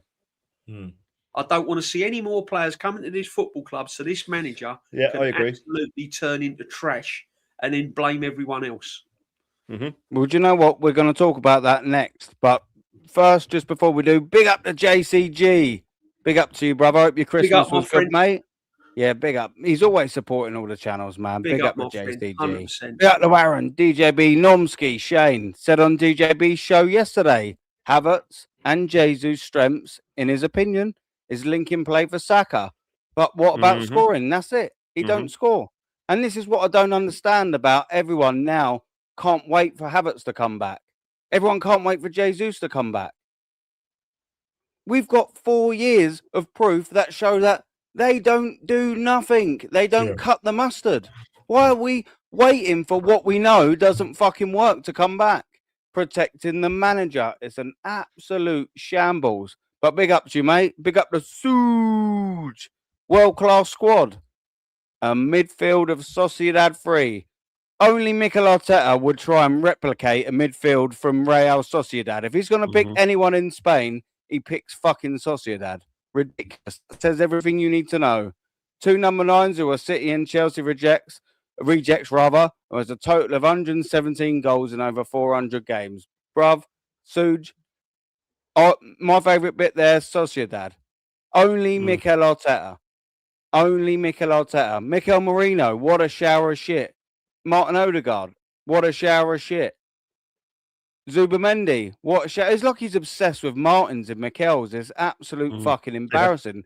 They play more like fucking Martin Clunes than anything like that. It's an absolute embarrassment, honestly. But big up to you, man. And I wanted to talk about the transfer window because apparently we are going to be busy, guys. We will be actively looking to strengthen the squad in January, depending on the availability of certain players, which we know is going to be fucking limited because you've destroyed them all. The window is there. I mean, we're Arsenal and we have to be looking at it. Our job is to be very prepared because something can happen. Now we need to go back into the transfer market, Shane. Would you give him any money? I know your answer. No, and not out of spite, not out of he's been given enough. If we were 9 points clear or something, then maybe I would. I go, okay, if the players hadn't all been ruined, then maybe I would. But we know how long it takes him to integrate players. And that's the rare time they work out. 1 in 5 maybe work out, and that's being generous. So what's the odds of it? What, a 20% chance, 15% chance maybe of the player working out? It doesn't matter who he gets. And it's irresponsible. PSR, all of that. What are we going to do? Sign another 2 defenders and have like 11 defenders then when they're apparently going to be fit together? No, sorry. All he's doing is laying the groundwork. He knows he's not getting players because why would he? There's been no rumors of it. You know what I mean? Normally there's a little bit of smoke before the fire. He knows he's not getting players, so he's doing what he always does. He's laying the groundwork for if he fucks up this season. All the talk going to say, well, he asked for players and he didn't get them. That's all he's doing. That is everything there is to protect him. He's a scumbag, and I wouldn't give him any more players. And not out of I want him to fail, and I don't want him to fail. I want him to succeed, but I want him to succeed on reasonable terms. I don't want to keep bailing him out. And no matter who we sign, what are we going to pay January tax on a couple of defenders? Pay 60 million for a defender that's worth 40 that he might be able to get a song out of. It doesn't make any sense to me. Honestly, from a business point of view, it doesn't make any sense to sign more players. We don't need attacking players. We have too many of them. They're all shit, but we have a load of them. So what are we going to do? I wouldn't sign him any players. I don't think they're going to. I think this is just him laying the groundwork to protect himself and nothing more. Yeah. That's it. That's it. At the end of the day, he's just protecting himself. But I don't see a signing anyone. Can you see any outgoing, Shane? In any capacity, guys? Loan? No, permanent? I don't think so. I don't think so. No, and Wanyeri be the only one, I think, going out on loan. I think that'd be it. I don't see anyone else. That'd be it. I think Wanyeri on loan. You know what I mean? No one's going to come in for Jesus, and even if they did, I think he's insistent on him. Yeah. But I'm pretty sure if a bid came in somewhere, so for some reason for Jesus, Bertha would step in and say, "Look, we're getting rid of him. I need the money." But no, I think maybe Wanyeri on loan. There's talk of Bournemouth, which would be good for him. But apart from that, no. I think that'll be it for us, and rightly so. We spent too much already, far too much. Yeah. No, I'll get that point. DJB, we've heard that Mikel Arteta apparently is going to be busy in January. What do you make of that? Would you sign? You like Shane, which I actually agree on his point. You've had enough.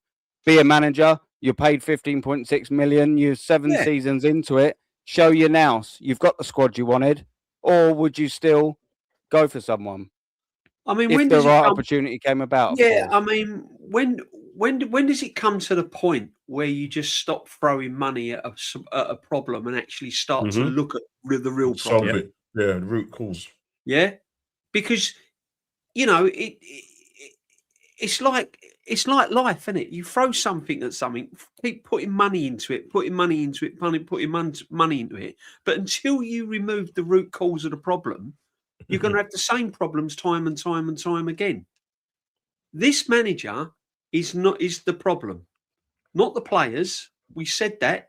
Any other manager would get the best out of this team. Any other manager now, me and you, Aaron, when we go to the Emirates, we're coming out of there absolutely buzzing every single game, blowing teams away. That's what we should be doing, right? So by buying more players with this football manager, you're not going to get any different. If we get Semenyo, say, on the left-hand side, he'll still play Trossard and Martinelli because it's what he knows. Yeah. You could bring Prime Messi into midfield. He'll still stick with Zubimendi or whatever he does. This is what he knows. He's at the stage now where it's kind of, how can I say? It's like, I'm trying to think of the word, but he's in that zone now where he's frightened to try anything different. Factory settings, isn't it?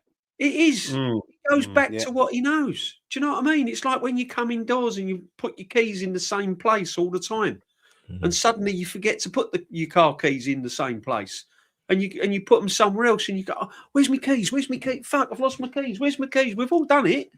This is this manager. Do you know what I mean? I don't think the owners, they're going to do what they've done before. They're going to say to him, "No, you've had enough. You've had enough now. You coach your way. You've got the players." I'm hoping Berta will turn around and say, "Don't give this guy any more money." I'm seeing men like Eze and all that on the bench, and I'm seeing Gorkarez look awful.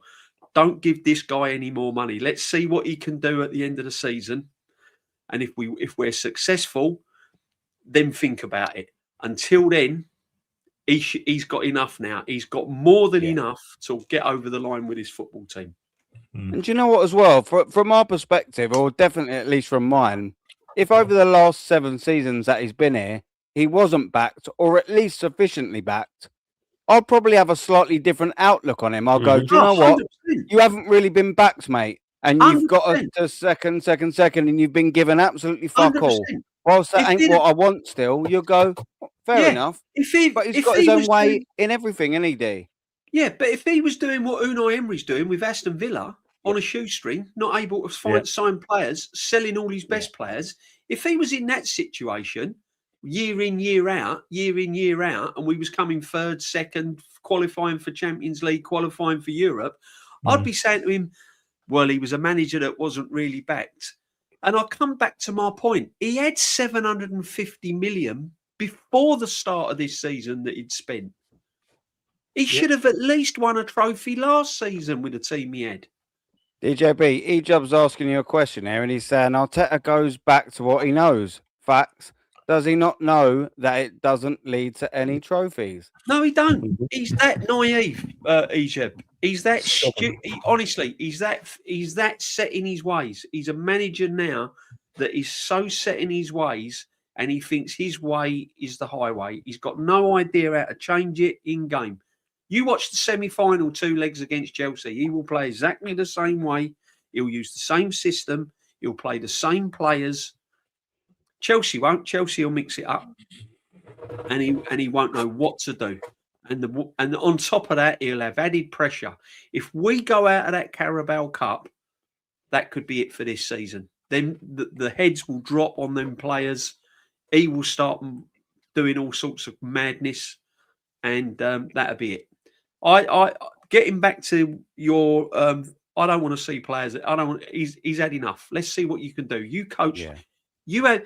If I was the owners, Aaron, I'd be saying no way. I've spent £1 billion while you've been in charge. You go and win me a fucking trophy with these players that you've got. And if you can't do that, you're gone. That's what I'd be saying to him. Yeah, facts. What's your opinion on it, Norms, mate? No, I mean, listen, if this guy's meant to be the one of the top 10 coaches in the world, then I expect him to coach his way out of this and not spend his way out of it. Yeah. Simple as. Absolutely. Yeah. It's as simple as that now, because, we've been told that we've got the best squad in Europe. We spent them, in terms of the amount of money this manager has been backed with. Yeah. Wenger, can you imagine if Wenger had this kind of backing? Can you imagine if Unai Emery had this kind of backing? Look what Unai Emery is doing with Aston Villa. The PSR things that was presented before him in terms of what players he had to sell, and look what he's doing with the squad. Can you imagine the money that he has? Can you imagine if he had Gokeres now? If he could get Gokeres in his side now, brother, that guy would be scoring up the place. But no, I mean, for me, no, you coach your way out of this. Yeah, you're paid 15.6 million. Yeah, and everybody talks about you. You're a top coach, top manager. So coach your way out of it. And because all that will happen is that you'll throw more money at a situation, and we know what the problem is. We know what the root cause is, and that is Arteta. He is the common denominator with this. Because anybody that comes to these clubs, unfortunately, their career tends to go downhill. Yes, he's done well with the defenders, but any kind of attacking players, I'm sorry, he doesn't do well at all. Do you know what I mean? He doesn't do well at all. Do you know what I mean? And I mean, listen, I know at Billy Keating, you know what I mean, he seems to be calling us weirdos and saying that we're weird. And well, we might be weird, but we want to win something. So that's what it is, Billy. So if you think we're weird, we've got one, haven't we? Because we want to win something, then he's asking what's Emery doing. What's Emery doing? He's coaching. That's what he's doing. Yeah, he has tactics. I'll have him every day. Every day. Dear mutant alert. Mutant alert. Mutant alert. Mutant alert. Oh, Bill. Sorry to cut you there, Norm. No, that's all right. What are we playing? One moment, I thought I was the mutant. Nah, not you, mate. Not you, mate. I'm only joking. But we are a bunch of weirdos, though, Norm. Yeah, we're a bunch of weirdos. Why are we a bunch of weirdos? We're a bunch of Bill? weirdos. We're a bunch of weirdos. You have to tell us why we're a bunch of weirdos. Well, I'd like to know why. What's We have a Emery standard. doing? It's 3 points off that other clown after having to sell players and spend no money. See, this is where we're at as a fan base, right? Someone disagrees with what we're talking about, which is a lot of facts, by the way, right? And we get called weirdos. We disagree with them, and we don't call them anything. What's going on here? Every morning. I say it in my mind. I personally don't. No, you don't. I'll take offence. Do you know what? As well, that's quite a nice little segue to our The Aaron Talks Arsenal Wanker of the Week, sponsored by the Ludum. Got to be a gal, isn't it? He gets No, it. he got it last week. Gets it this week. Fair dues to you, Babs. And you know what? I've got a little video. Exactly why he is the winner of Aaron Talks Arsenal Wanker of the Week. Shall we have a little look? Welcome to a new segment of my show with your host, Diabetes Babs. Oh, it's going to be a yummy segment. Yum, yums. 5 things we learn.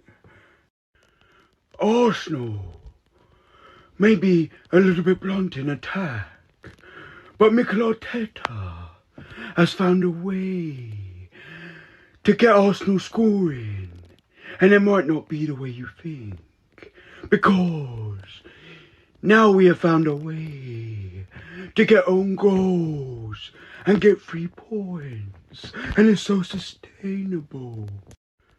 2, Martin Odegaard, he's the captain. Mikel Arteta's choice was man of the match again. Not even Martin Keown could have predicted such a masterclass. We've never seen it since our midfielder, Dennis Bergkamp, used to play there. What a genius. 3, our unicorn. Mikel Arteta's unicorn. Declan Rice. Not Keema Rice. Declan Rice. Oh, that's making me hungry, mummy. Num num. He got played out of position, and even on sofa score was getting top marks. Almost makes you wonder what the fuck the manager's doing in the first place? So Declan Rice, who clearly needs a rest himself, has to play at right back. 4 chicken wings. Mikel Arteta faced an opponent that he struggled with in the past. And guess what?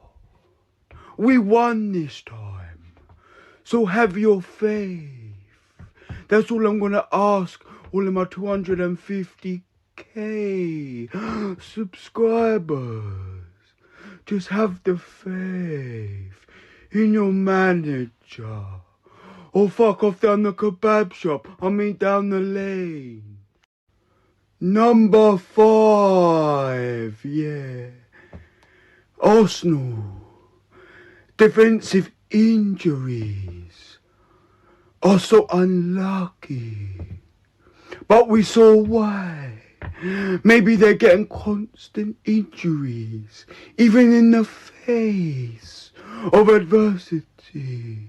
When we see Calafiori and Timber not present in the Brighton game. We saw Gabriel with 5-10 weeks predicted to come back from his injury. He's already rushed back, and we wonder why we get so much injuries. So unlucky. Bav's signing out. Oh, my diabetes getting me. Well, there you have it. Babs is our official wanker of the week. Go on, Babs. What can you do, eh? Poor old Babs. What can you do? I don't wonder why we're called weirdos. There you go. Yeah. Talking on that, we've got a game tomorrow, DJB, and it's Aston Villa. Yep. How can you see us facing, mate? Because it's a massive one. Look, I'm sick and tired of saying doesn't matter how we play, just as long as we win. I feel like I've said that in every single game this season. Just as long as we get the win, that's all that matters. Arsenal Football Club need to go to the Emirates and put them to the sword. Granted, it probably won't rule them out the title race. It'll only be 6 points and they are still a threat. But we need to go there and be dominant. We need to go there and put a performance. We need to sweep them aside and finally put this little Unai Emery bug to bed. But I probably can't see it happening. My head says 1-1 tomorrow. My heart says 2-1. How are you seeing the game, DJB? Well, the thing is, right, let's give credit where credit's due. Ignore what a lot of Arsenal fans think of Unai Emery. Let's look at it from a football point of view. Aston Villa are coming to the Emirates as a very, very good side. They're well coached. They're well organised. Tactically, he's got the best out of them, and they look a threat in all areas, right? So let's not gloss it. They're a very, very good side. And right now, whether you take away the league position, we are not playing well, Aaron. We're up against really a team that we're looking like a mid-team table. We're not looking like a team that's going to win the Premiership. We're looking like a team that's mid-table, right? That's just the facts. That's not. I'm not worried about the manager now. I'm just talking football. If you was to look at the two teams, Villa look like the Premiership winning team. We look like a team in mid-table, right? On that basis, if we don't get our act together, and I can't see us playing any different, I can't see us setting up any different, we will get beat. Because if Brighton have had any quality in that final third, and there was 1 or 2 chances that they had where it was their final touch or they miscontrolled it, and if it wasn't for David Raya, that would have been a draw. If it weren't for the own goal, we'd have drawn against Wolves. Yeah. We held on against Sunderland. We couldn't beat 10 men Chelsea. So Villa, 11 straight wins, should be favourites to win tomorrow on current form and the style of football that's being played. And I just think if we're not at it tomorrow, Aaron, Villa are going to win 2 or 3-1 quite easily. Right now, people might go, "Oh wow, he must really hate. How can he support Arsenal?" I'm just looking at it from a football point of view. If I didn't support Arsenal and I was an outsider, I'd be going, "How the fuck Arsenal top of this league?" Because every time they come on Match of the Day, I'm switching it off. I'm turning the TV over. I'm not seeing anything that excites me. I'm watching Leeds play and they're flowing. I'm watching Villa play. I'm watching all these teams play and the tempo's high. I'm watching us play and it's like, fucking hell, come on, step it up. We're meant to be chasing a title. Let's get it right. It's not about whether you want the manager in or out. Just look at it from a football logic point of view. We are not playing well. We're not playing good football. Villa are. So who are you going to put your money on? You're going to put your money on Villa. You ain't going to put it on Arsenal tomorrow, are you? This is what I'm trying to say. The only reason why you're saying, the only thing I can honestly say why Arsenal may get a result tomorrow is because we're at home. We're at home. That's it. That is it. Other than that, from a football point of view, Villa are the better team right now. Much better. They're probably better than City at the moment. And City are on an 8-run unbeaten run. So honestly, I can't see it. We need to improve massively. But as I said to you before, I'm looking at key players lacking in confidence. I'm looking at Saka, who the team is built around, not the Saka that I know. And when you watch it, and you know, Aaron, when you're actually there and you watch it, and you don't get all the commentators and the pundits drip feeding you with all and you're actually seeing it live, you can actually see it. And if we line up with Declan Rice at right back, or he has to come on, or Timber has to come off injured if he starts, and we have Declan Rice at right back with the midfield that Aston Villa have got, it's game over. The thing is, as well, is granted he had a good performance at right back, but against their midfield, which I think was it Shane who said, or it might have been you, DJ, who said it's probably the best midfield in the Premier League. It is one of the best midfields. And the thing is now, you're weak in your midfield. Go on, sorry, exactly. No, but the thing is now that's what's worrying. If we go a goal behind, we don't look like scoring in open play. Yeah. Yeah. We're actually, at one point, we actually play for corners. If Arsenal went 1-0 down, you're worried and thinking we ain't going to score 2 to win the game, ain't you? You are. That's facts. That's not us. This is nothing to do with a manager. This is football. If we go a goal down, we've got to score 2 goals to win the game, right? Yeah. We struggle to score 1. So how can you realistically go into that game with any confidence? I said this on Leash, and I'll finish here. I'm back to where I was last season. When people say to me, "What's your prediction?" I just have to go, I don't know. I'm not confident enough. How am I not confident with a team where a manager's been in situ for 6 years and counting, £1 billion spent, one of the best strikers he's pulled in from across Europe, one of the best creative players in the Premiership in recent seasons, and I'm sitting here still not confident that we're going to win a football match? It don't make sense. This is also a great point. Me and you, Aaron, have said it. Aaron, me and you have said it time and time again. When was the last time Arsenal put in a 90-plus minute performance from kick-off to the end? When was the last time we done that? We have moments. We have like 10-minute spell here, 15-minute spell there. And if we don't score within that time when we're on top, we're done. We're done.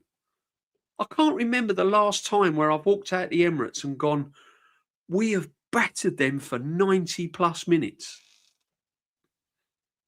I don't remember it. Do you know what? The last time I see us follow up a really good performance with another really good performance was Bayern and Tottenham. Not in that way, of course. Yeah. And then look what followed it. And that was probably the only time I've seen that. And then what did he do after that? Bought Odegaard in, fucked Eze off, and that was that. It was a game over. Yeah. Sorry, just quickly before I think the problem I'm really stressed out tonight with it all. The problem with Arsenal, I don't even think we've got 90 minutes in our legs. It's because this manager. That's the reason why. Because these guys are so much running to the ground. Do you know what I mean? It's either they've got to have in that 20-minute, 30-minute spell, put the team to bed, take your chances, put the team to bed, and then do your controlling thing. But what happens is that we'll score a goal, we'll sit back, and then they equalise or whatever, and then we start chasing the game. And then he's got the team, everybody, defending, running back. You know what I mean? That's how Gabriel Saliba ended up picking up a hamstring. Gabriel picking up a hamstring because they had to run back. So self-inflicted, we haven't got this because the team is not fresh. He doesn't rotate the team. That's why we don't look fresh. And he's just using the same said players. And when you're meant to bring on players like Ethan, Madueke, and who's the other player you said? There was the other player that was on the bench at the weekend, Eze. Yeah.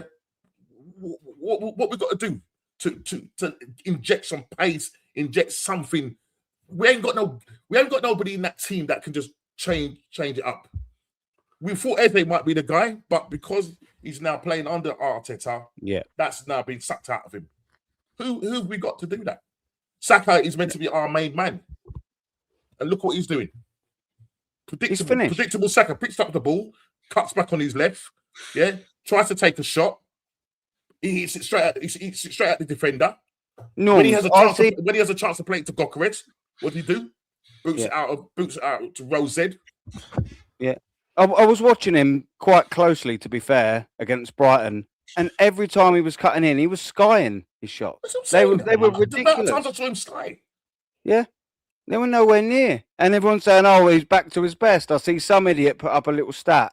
I was going to copy and paste it, but it was so embarrassing. I just thought, nah, why not? And he was saying, his expected goals and assists are second in the league. It was all expected, all predictions. I'm like, okay, but what's he actually doing? Where's the stats of what he's actually doing? Because I'm seeing a guy that's cutting in and tapping the ball into the goalkeeper's hands and blazing shots over, barely beating a man. And when he does, he's not making the right decisions. And his stats, compared to the last 4, 5, 6 seasons that he's been under this manager, reflect it. They reflect it. He's absolutely finished.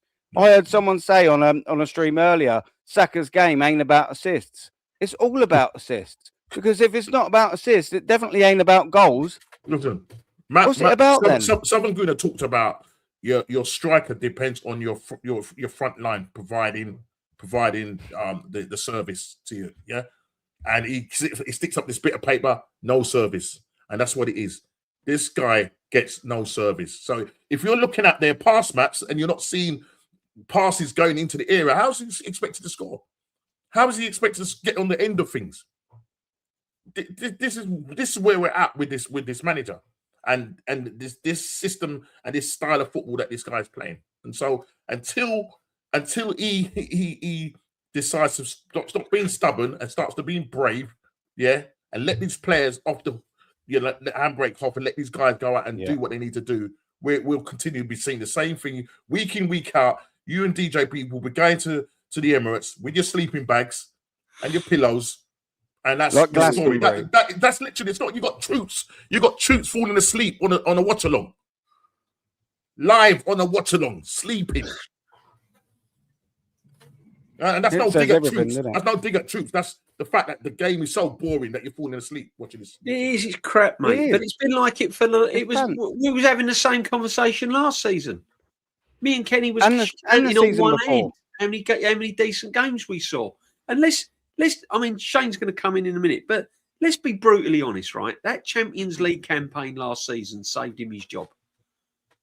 That beating Real Madrid saved him his job. If them two wonder strikes hadn't have gone in and we hadn't got to the semi-final of the Champions League, it might have been a different story we're having now. But honestly, we're saying the same things. We're saying the same things. We're saying the same things this season. Groundhog. Yeah, that's what it is. Yeah. Bill Murray settings. Yeah. Just jarring. Smash the alarm. Really is. I got you, babe. Smash the alarm. You sound like Eagle singing. Stop. You sound like Eagle. Shimon. Listen, Shade is to blame for all of this. Shimon. It is though. Listen, Mikel Arteta's tactics for the last 2 or 3 seasons, especially when we haven't been blowing teams away like we was in 22-23, is get the ball to Saka and hope he does something. And whilst it didn't bring any trophies, it got us into a challenge. It got us semi-finals we got taken the piss out of. So, this fucking manager. It got us there. Now all of a sudden, Jane, you're a naughty guy. Do you know what? Fuck it. Let me hear it, because I can't pop the... Ooh. This fucking manager! This fucking manager!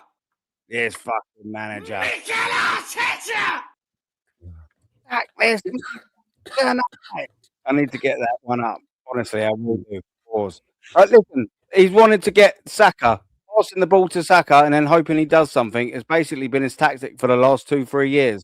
All of a sudden now, he's run Saka into the absolute ground and he's nowhere near the player that he was, that he should be, and definitely nowhere near the player that he could be. Where do we go from here then? We've got a manager whose tactics are now failing him and hasn't got the managerial nous to do anything about it. We're absolutely screwed. We are absolutely finished. We've got a manager who can't manage. I've done this before on stream, breaking it down. What's his man management like? Terrible. Horrendous. What's his in-game management like? Worse. Non-existent. Non-existent. What's his team building like? Shocking. He now has to get someone else to do it because he's still building. Name me one facet of management, bar when he's in a press conference or selling merchandise, that he's actually good at. You can't. Name me one. Anyone in the chat, anyone on the panel, just one facet of management that he's absolutely good at. He's not. And if you ain't going to get it after 7 seasons managing the biggest or third biggest rather team in England, you ain't ever going to get it. I'm sorry, you ain't ever going to get it. What's he shown any of us to suggest that he's going to change? We was wondering, or certainly I was wondering, I thought, you know what, he's been given 8 players, all relatively good players, I thought, largely. Eze, excellent. Gyökeres, excellent signing. Mosquera's actually turned into quite a good signing. You know, he's got his zooby-dooby-doo. Okay, cool. No excuses then. Show me. The combat, or the way someone will combat that would be, well, we're top. We're top by Christmas. It doesn't matter. You said we were top after 10 games, 7 points ahead. Guess what? 7 points turned into 2 very, very, very quickly. And if you think Arsenal is still going to be ahead come February, so I'm giving us till the end of January, beginning of February. Let's see where we are. And if we're still ahead, I'm not going to say I'm going to start to believe, but I'm going to go, okay, cool. You've negotiated quite a tricky period and you're still first. Show me what you got. You've caught my attention. I don't think for love nor money, more chance of rocking or shitting that we're still going to be first come February. Can I just quickly come in before saying, yeah. I think what he has to do is he has to do something drastically different to what you just said about if in February we're thereabouts February. But I know, listen, we need to be at least 10 to 15 points, to really have that gap, because when you got the likes of Man City breathing down your neck, mate, it's not a nice feeling. The smell of shark breath is not really nice. And then you turn around and he takes your head off. It's not really nice. So if you can't wing your way through this next 9 games till February and think, we're going to get lucky. We just chalk that one off and just move on to the next game. No. Yeah, he has to get on that training gun. The other coaches that he has, need to get in his ear and say, "Come on, Arteta, we know we can do better than this. If you can't handle it, yeah, step out the kitchen. Yeah, if it's too hot for you, step out the kitchen and let someone properly come and take over, because you can't wing your way through this. And people believe that we will wing our way through this. We'll wing our way through this. And you got people say, well, what if we did win the league playing like this? That's what people are saying. What that tells me, that is hope. That just tells me that they're hoping. Yeah. They're just hoping that everything will just pan out nicely. Man City, they're going to look at Man City's fixtures and go, well, they got a couple of our fixtures over there, blah, blah, blah. Don't worry about them. Worry about us. Worry about what we're doing. Worry about how we're managing the players, their mentality, their physical well-being. Worry about that. And how he don't give a fuck, does he? He don't. No. He couldn't care less about their physical well-being whatsoever. And we've got so many examples. So many examples. Big up to Lawrence, mate. Rumour has it Arteta won't play Nwaneri because he's fallen out with his love child Odegaard. Is that a serious thing? Is it? Any of you boys no, heard it's just a rumor. It's just a rumor. I've heard it. But if it is true, the big bad captain had a kid pick on him, and he ran to the manager and said, "Oh, Nwaneri's making fun of me." Can you imagine Tony Adams doing that? George, Ian Selly's making fun of me. Punish him. Can you imagine that happening? Like Lee Dixon's just came and he's shouting at me. George, I need you. Yeah, I'm gonna tell on you. Yeah, madness. And I think this was in response to my video. Normski a weirdo in reference to me. Aaron, on the other hand, I think it was saying ... Massive. Yeah. Wonderfully weird, though. Happy to admit it. Wonderful weird. I like that, Shane. I knew there was a reason why I liked you, and it's because of that. Gyökeres, Francis Jeffers 2.0. Yeah. Considering the way we've seen Gyökeres at the minute, and I know DJB, just to quickly touch on this, because Lawrence is setting it in. Can you name so far a worse player than Gyökeres looks for Arsenal? Because I've heard you say Shamax. I've heard you say Chapman. Bentner. Sonogo. Nicholas Bentner. Was a bit of a joke. Wow, that's where we're going with him. He's looked absolutely pants, and Lawrence, I'm interested to know, what do you think of Gyökeres so far? He's not been too great, is he? Francis Jeffers 2.0. Jeffers was the fox in the box. Can I just say though, I've also backed that up by saying I don't believe Gyökeres is as bad as that. I believe he's not. No. I just believe that in a red and white shirt under this football manager, and I said earlier on in the stream, the reasons why I think he's not going to succeed is because the way we play, he's going to look bad. He's turned this player into an absolute nightmare. And it's showing. The guy's lacking in confidence. It's showing now. It's starting to have an effect on the player. What are we saying? Scores, predictions. Talk to me, DJB, tomorrow. None of that Glenn Helder bashing in the chat either, man. Shane won't have that. Just quickly, sorry, DJB. There'll be while Shane's on screen, there'll be no Helder bashing whatsoever. No. We won't have it. Not Helder, there's no fur camp, man. Yeah, like that. We won't have it here. No. Legend Glenn Edward. I never said anything bad about Glenn Edward at all. I thought he was fantastic. Best Dutchman to ever play for Arsenal, man. Who did he set up? Who did he set up? Who did he set up?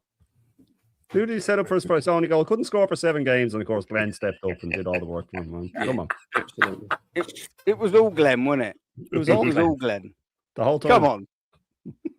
Everything. I'm gonna predict, and I'm hoping I'm wrong. I'm gonna predict. I'm hoping wrong. 2-1 Aston Villa. Wow. I know. I'm just honest, guys, and that's it. Can't be anything else. You got to, haven't you? Just quickly before we move to Shane. This is a good and body assembled. Big up, man. Question: have you ever felt more disappointed with Arsenal than you presently feel? This is a good one. No, but this is the one that I got pelters for in the summer when people just kept saying, you kept saying it's the worst Arsenal I've ever been. No, it's the lowest I've felt before the transfer window and then even after it, because it's just the manager. What they don't get is is that if you have zero faith in your manager or the club winning, of course it's the lowest you felt. Oh, but what about when you were finishing 10th? We won both cups that year. I'd always thought we had a chance of winning silverware. What about 95? Bruce Rioch was there. We had just signed Dennis Bergkamp. It's one of the happiest I've ever been as an Arsenal fan. They can't contemplate feelings, which is strange for them because that's all they live off, is emotions and feelings and all of that. Oh, well, I have a feeling that we're going to do this and he's brought the culture back. What they don't get is I have zero faith in this manager and I'm seeing all of the players drop with injuries because of him. And they keep, oh, you're obsessed with rotation. You cannot win leagues when you're flogging players today. The footballs. People talk about Joe, but what about George Graham? I went through the fixtures in 91. We were smashing teams 4-1, 4-1, 3-1, 6-1. Alan Smith got a golden boot. Yeah, unbelievable, right? So we were banging teams in 1991. We lost one game. Oh, guys, we have kept more clean sheets, guys, than ever before. No, we haven't. We kept 6 more that season than we did the season that Arteta talked about. Oh, guys, we had best defense ever.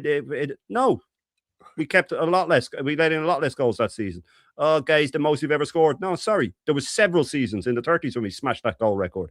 Oh, but that was a 42-game season. Yeah, but we smashed it by about 30-something goals, mate. You know what I mean? Oh, but that's in the past. And that's okay. Well, then don't bother. Then why is he using the past as a record? I'm so sick and tired of his press conferences. I can't look at him. I hate him. I hate Granit Xhaka too. I still want him to do well, but I can't stand the look of his face. I've never felt worse as an Arsenal fan. Never. And people say that's crazy. You're top in Europe and you're top. We won't be at the end of the season, though. That's how I feel, that we won't be. So why would I care? And you know what? It hurts more than when you have been top and you blow it. You know what I mean? So yeah, this is still the lowest I felt as an Arsenal fan. I don't see any light at the end of the tunnel. I don't see any light at the end of the tunnel with this manager in charge. And guys, unprecedented guys, excuses and all of this sort of. That dude's sinking coming in feeling. with Helder bashing as well, man. You know what? You know when you have this sinking feeling, you know, when you talk about Arsenal, there's always this sinking feeling. Do you know why it's the worst I've ever felt? It's because of the expectations and the pedestal this team has been put on. Right? Yeah. And the way this manager has been, I've never known it in my lifetime, the manager get lauded up so much than this manager. So I'm expecting miracle. I'm expecting brilliant things, right? And the money that's been spent on this football team, the players that have come to this football team under this manager, and it's just not happened. And I think what it is that I felt that I've been let down quite badly because I've been expecting silverware. I'm thinking, oh, we're going to go and win the League Cup now. Look at who we got now. Look, blah blah blah blah blah. And we've been let down so much. That's why I feel so low. I mean, you know, I've been through some dark times. I mean, we had some horrific times under Terry Neal, you know, but he got us to FA Cup finals. Yep. You know, and he, you know, and we were still, you know, we weren't expected to do what this current team's had players that would get you out of your seat as well, though, DJ. Yeah, you know what I mean. I was just going to say, but under Terry Neal, we still had players where I was like, "Wow, you know, we still even the Wenger years. You still had Alexis Sanchez. I pay a ticket just to go watch Alexis Sanchez play. I was still excited. Play with freedom, play proper football. Because I was still excited because of some of the players that was under Terry Neal. With this team, I'm watching brilliant players where I should be excited play crap. Because they're shackled. Yeah, I'm seeing Eze after. I was really excited to see Eze this season. That was what I was looking forward to this season. Oh, I'm so pleased Eze's at the club. I can't wait to see him in an Arsenal shirt.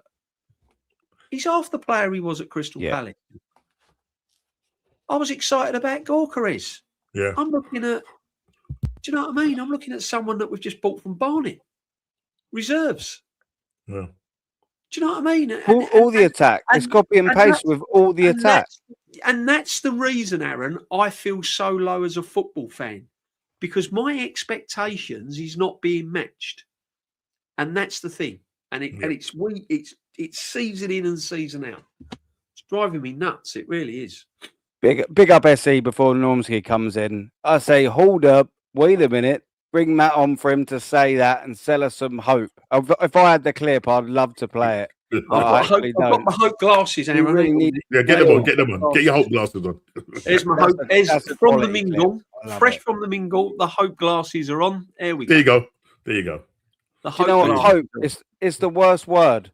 It's the worst word because it means you ain't in control. People will say the other way, oh, if you don't have hope, this and all that, it means you ain't in control. And Arsenal have hoped that Man City drop points. Arsenal hope Liverpool drop That's the points. thing. Arsenal hope the ref gives us a penalty. Arsenal hope. All these external variables, apart from we're good enough to beat them regardless. And that's the biggest problem. Yeah. Arsenal hope. And do you know how low? No, sorry, sorry. Norms, and I know you want to come in, but this is how low, and Aaron will back me up on this is how low we have sunk. We are celebrating own goals by even getting a song. Own goal again, ole, Owen Guales. jumping up and down. We get more excited over a corner than we do in open play. Yeah. Make it make sense. But like what Aaron was saying there about with the hope, I was saying it this morning that champions or champions elect or teams that have standards don't say, well, if Son puts that chance away, we win the league, right? They say, why were we in that position? Why didn't we beat the other team at the Etihad when we had them? Why did we change things against Villa and lose 2-0 when we should have beaten them? That's what City fans would be saying. That's what Guardiola would be saying. He wouldn't be saying, oh, well, if this happened, and that should never be in that position. Never, ever be in that position. You should not be having to cheer on your rivals.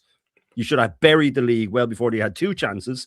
You had the City game and you had the Villa game, and you blew them both, right? So I don't want to hear, oh, well, really? You want your biggest rivals to do you a favor? That's the situation we're in after all this money spent, and you're still talking about it like it's a big achievement that we got that close and it was more points than the Invincibles. Well, here's the thing: the Invincibles won, mate, and they played astonishing football of the times, mate. Football that will never be forgotten. Never be forgotten. That season will be well forgotten in a few years, mate. Trust me. That will never be forgotten. We went into every game thinking, oh, man, this is going to be absolutely amazing. We could possibly be the best team on the planet right now. We could be the best team on the planet. We're shredding these. And I said this before. I don't think ever in history, apart from maybe Barcelona under Pep, right? And it was different for us because we were external. It's a different league. But where you have a team that not only goes unbeaten and is smashing everybody, that while they're doing it, a lot of opposition fans still like them.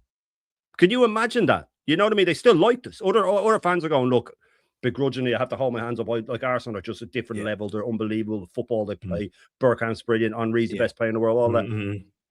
There was none of that. There was still hatred, but there wasn't. There was still other fans of even rivals was going, no, I'm sorry, man. I used to have my mates going, because you know you've seen something special. Special, you have right? You have to put your hands up and go. But we weren't going, oh, well, if United had to drop points on the. You were saying before in '99 when you were a young lad, Aaron, you came out feeling gutted that we finished second. We weren't saying, oh, if Andy Cole doesn't score that goal right at the end against Tottenham, we would have won the league. We go, why did we fucking slip up the couple of weeks beforehand? We should have buried them. We had them. We should have buried them. Standards have just gone off a cliff, and it's all down to the PR and these zesty fucking idiots, man, that have infested our club, and that's the only word, infested. They have infested like a fucking carnivorous tick, man. They've crawled in under the skin of us, and they've just infested us with feels, and it's not about silverware, guys. It's about family, and piss off, man. I'm so sick and tired of it. You know what I mean? It's going to be on a joke at this point. Mate, Shane, in 99, just quickly before you come in, Norms, in 99, I was I think maybe about 10 years old. And even then, I knew that when we fucked up and Jimmy Floyd Hasselbank scored and we lost against Leeds a couple of games before the end of it, I blamed Arsenal for messing up at Ellen Road. I didn't, like you said, I didn't blame Manchester United for missing an opportunity against Tottenham or this and all that. I knew I was accountable at 9, 10 years old. We've fucked up here. We've done this. Arsenal football. I knew that at 10 years old. I could hold my club accountable at 10 years old. And go, do you know what? The reason why we didn't win the league in 99 wasn't because of anything else other than we just weren't good enough. In little decisive moments towards the end of the season, we just didn't quite get the results we needed. I knew that at 10. I was born in 89. I knew that at 10 years old. How can people 30 years old, 40, 50, not actually be able to get that in their nut? It's ridiculous. There's no accountability whatsoever for the large parts of this fan base. And that is why Arsenal were stuck in second and will probably remain stuck in second for another season because we aren't capable as a collective of pushing it to the next level, because we're all happy to clap the manager once he comes out again, should we finish second or third, and at the final game of the season go, we had a dream. We had a dream, and this year it didn't quite happen. But next year, bullshit. Next year has been for 3 or 4 years. That's been next year. I want this year. I don't want next year. I've waited long enough. I'm not going to blame Mikel Arteta for 21 years, but I'm going to blame him for a quarter of it. Yep. I will blame him for a quarter of it, and it's not been good enough. Norms. And the football, and to be honest, the football under him is just, apart from that 22-23 season, but it's that sinking feeling, isn't it? Is that the mediocrity of this fan base and what you see online? That's really, that gets me. The stuff that they come up with, and you're just thinking, you know, when people talk to me about Arsenal, I'm like, it's like I want to be able to say, yeah, you know what I mean? Yeah, we're going for this, but I can't. It's just every time you bring up Arsenal, you bring up the top fans, you bring up the likes of Arteta, I just get this sinking feeling, because you go all these years, thinking that you're going to get it over the line. It's like, here we go again. It's like, you know you're in that quicksand. You know, you're in quicksand. You just it's just like all you just left is like that hand, and they're gripping onto the hand, and it's just like. And the more you struggle against it, the worse the more it is. The more you struggle is the more it says, don't move, and it's just like that's what it is. It's that sinking, horrible. I can't describe it. You know what I mean? I shouldn't be depressed. You know, people just don't think about Arsenal. Just get over it. But I mean, like for you and DJP going there, and you can see that you guys love it. Could you go there to your core? You've been DJP 50 plus years, Aaron 30 plus years. You know, myself, sweet 50 plus years for my Shane, 40 plus years. Yeah, it means a lot to us, and we want to see our club. All we're asking for, guys, Arteta, just get us over the line. Prove this panel wrong. Prove all of us wrong. Yeah? But we know what's coming. That's the problem. It's just all unfolding in front of us. And what you get is a bunch of guys just sticking their heads in the sand and just hoping that it will go away and finding all the excuses. And then Arteta spouting out all his stats for these guys to jump on and go, we're top of the league, blah, blah, blah. Scored about amount of points, blah, blah, blah. But what did he get us in the end, guys? This is the question. What did he get? Did we see any armpits? Did we see any armpits? No, we didn't. Yeah. Do you know what? You know, but we're going into our fourth, just to finish, we're just going into our fourth time we're challenging for the league, and I just see the same result. And we might just see a new Premier League champion, and it might not be Man City. I said right now. I said Villa are writing it. I'm not writing them off. But do you know? And another frustrating thing is when you look at our football team. I do want to be entertained. We've got players that are capable of really producing good football. There's players there that can produce good football. But we, year in, year out, tactically, they're unable to. And it's frustrating. As a football fan, it's frustrating. I just can't get my head around it. I'll be there tomorrow, and I can more or less predict the way the first half and the second half's going to go. Mm-hmm. I can tell you after a couple of minutes, we're going to play. Everything, we're going to look for Saka for every single pass. We're going to hope that Saka produces something golden. Yeah. Play for set pieces. Zubamendi's going to be lost defensively, but when he gets the ball, he's just going to knock it. He's just going to play it safe. He's just going to knock it 5 yards, or he's just going to, just tap it to the left or tap it to the right. Odegaard's going to be running around the pitch, looking busy until he gets clattered, and then he ain't going to want to know. Trossard, if he starts, he's going to be hugging the touchline, and he'll do 1 or 2 moments in the game, and that'll be it. And he's just so predictable.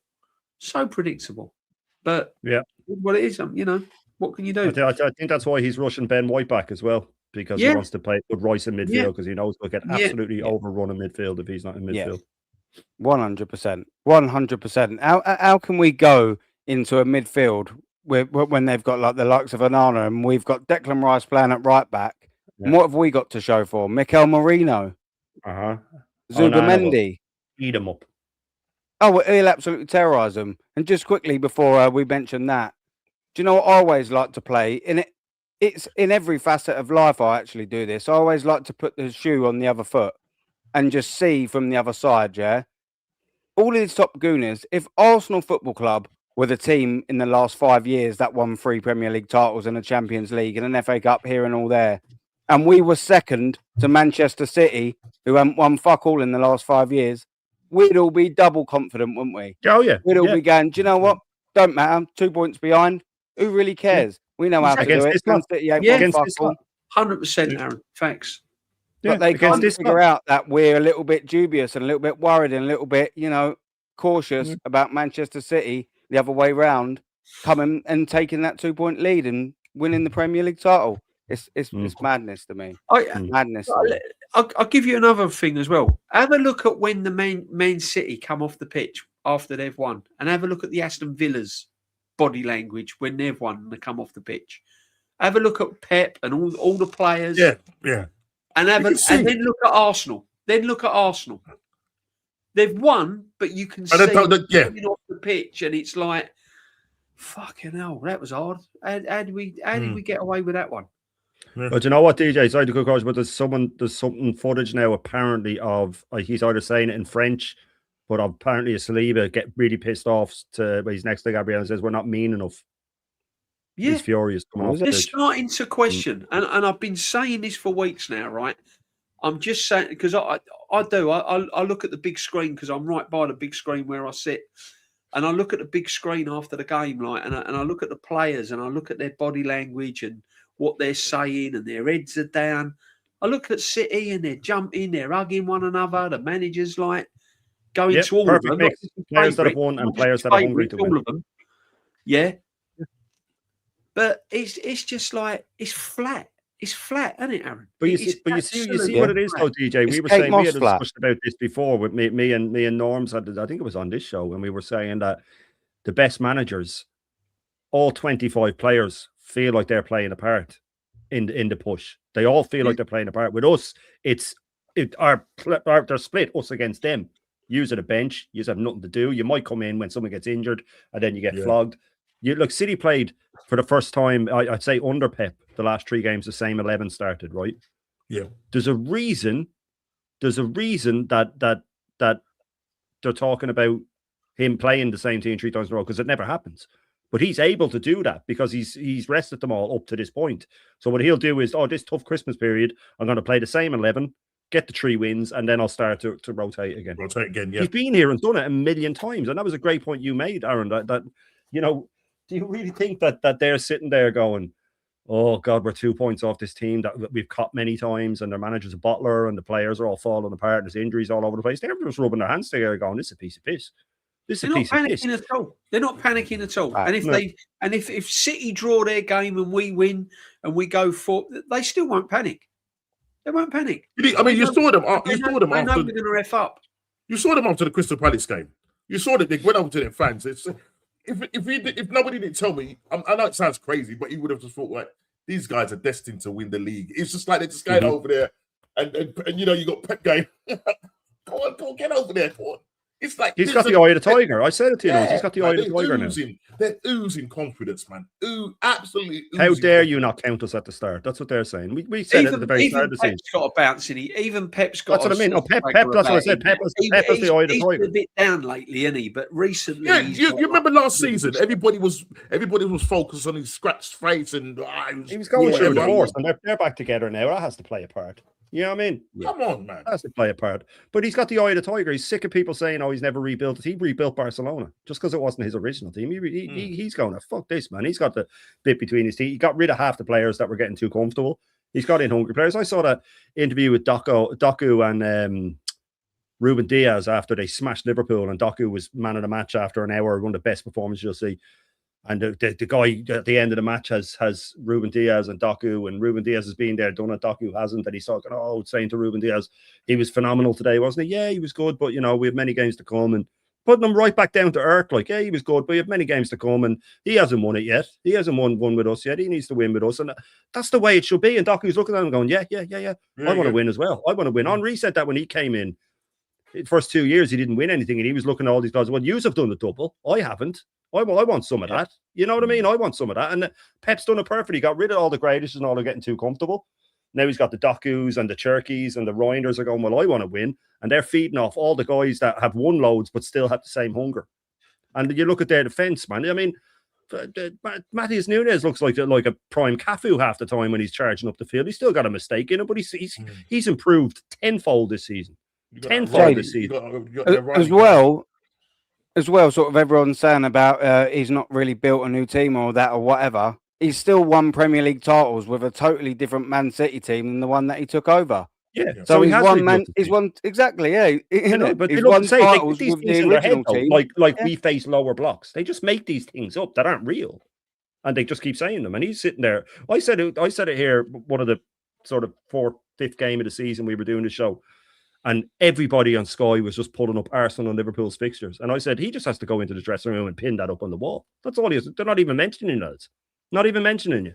Us, Man City, who've won everything. Not even mentioned. They'd be like, right, let's see about that.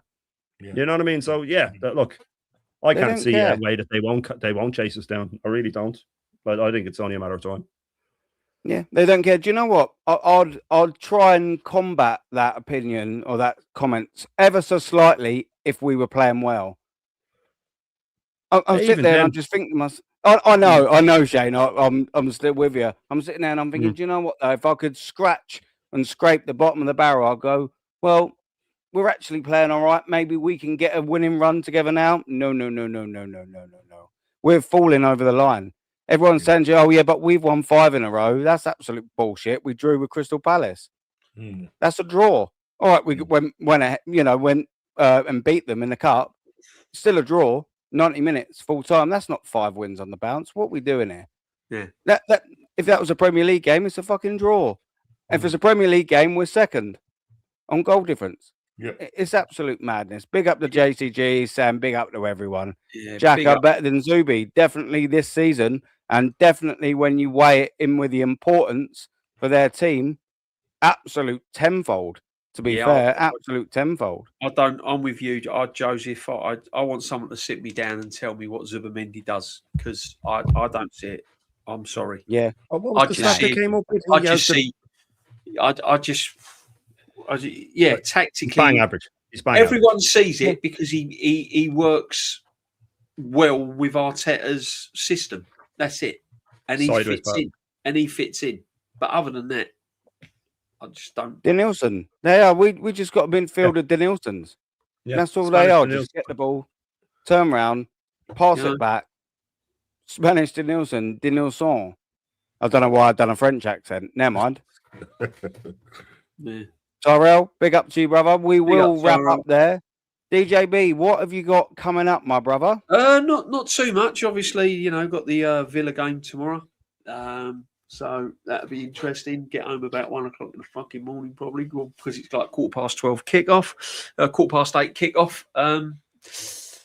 And then Wednesday's New Year's Eve, isn't it? If I'm home, I'm not doing. I don't think I'm doing anything. But if I'm home, I'll do the be on with Jez, and I might go live. I don't know. And then Sunday sit back on Sunday, everyone. So make sure you join me then. And then the following week, it's all back to normal. Got the Thursday tea time chat. The mingle is back. The retro is back. And the Sunday sit back is always there. So, yeah, big up to everyone. Big up the chat. Everyone in the chat. Nice. Shane, Normsky, always a pleasure. And, of course, Aaron as well. Thank you very much, bro. It's been amazing. Pleasure is all mine, man. Shane, where can we find you tomorrow? Even though everyone in the chat knows, where can we find you tomorrow? Yeah, no, big up having me on, of course, and the legends on the panel, Normsky, DJB, and yourself, and the wonderful, wonderful chat. Even though someone just put in that Zubimendi is like Varane back in the day, but Chelsea Varane. Even then, he's not. Chelsea Varane is still better. Right, let's get that straight. But yeah, no, I will be full Irish tomorrow at 10:30, of course. And then match reaction with views after the match, which will be late, set for about 10 o'clock, but it's always just the second the final whistle goes. And that's it then for tomorrow. Then obviously Wednesday will be Clean Drew 101 and then Jez's old school show. And I'll be around always full Irish every morning, 10:30. No messing about. Make sure you go and sub to DJB and Shane. And please, people, how have we not got Normski TV to 1K? What is happening? I don't know, What's mate. going on, people? Criminal. I feel like dialing 999, man. It's absolutely ridiculous. I don't know. Madness.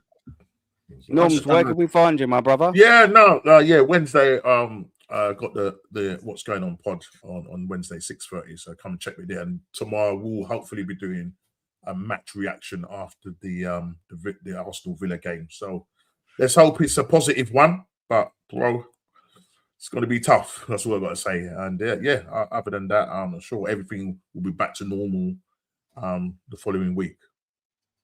Yeah, buzzing, man. Thank you very much for jumping on. It's a pleasure to have you free every single week. Honestly, I look forward to it. It's probably the little cheeky highlight of my Monday. My week of my full week. I don't know whether that makes me sad or not. I don't know, but I love it nonetheless.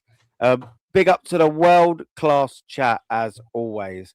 You're all absolutely exceptional. The Dennis Bergkamp of the chat, the Zidane of the chat, the Beckenbauer of the chat. Big up to every single one of you. Thanks for your support all throughout the year. It's greatly, greatly, greatly appreciated. Even Suj. There you go.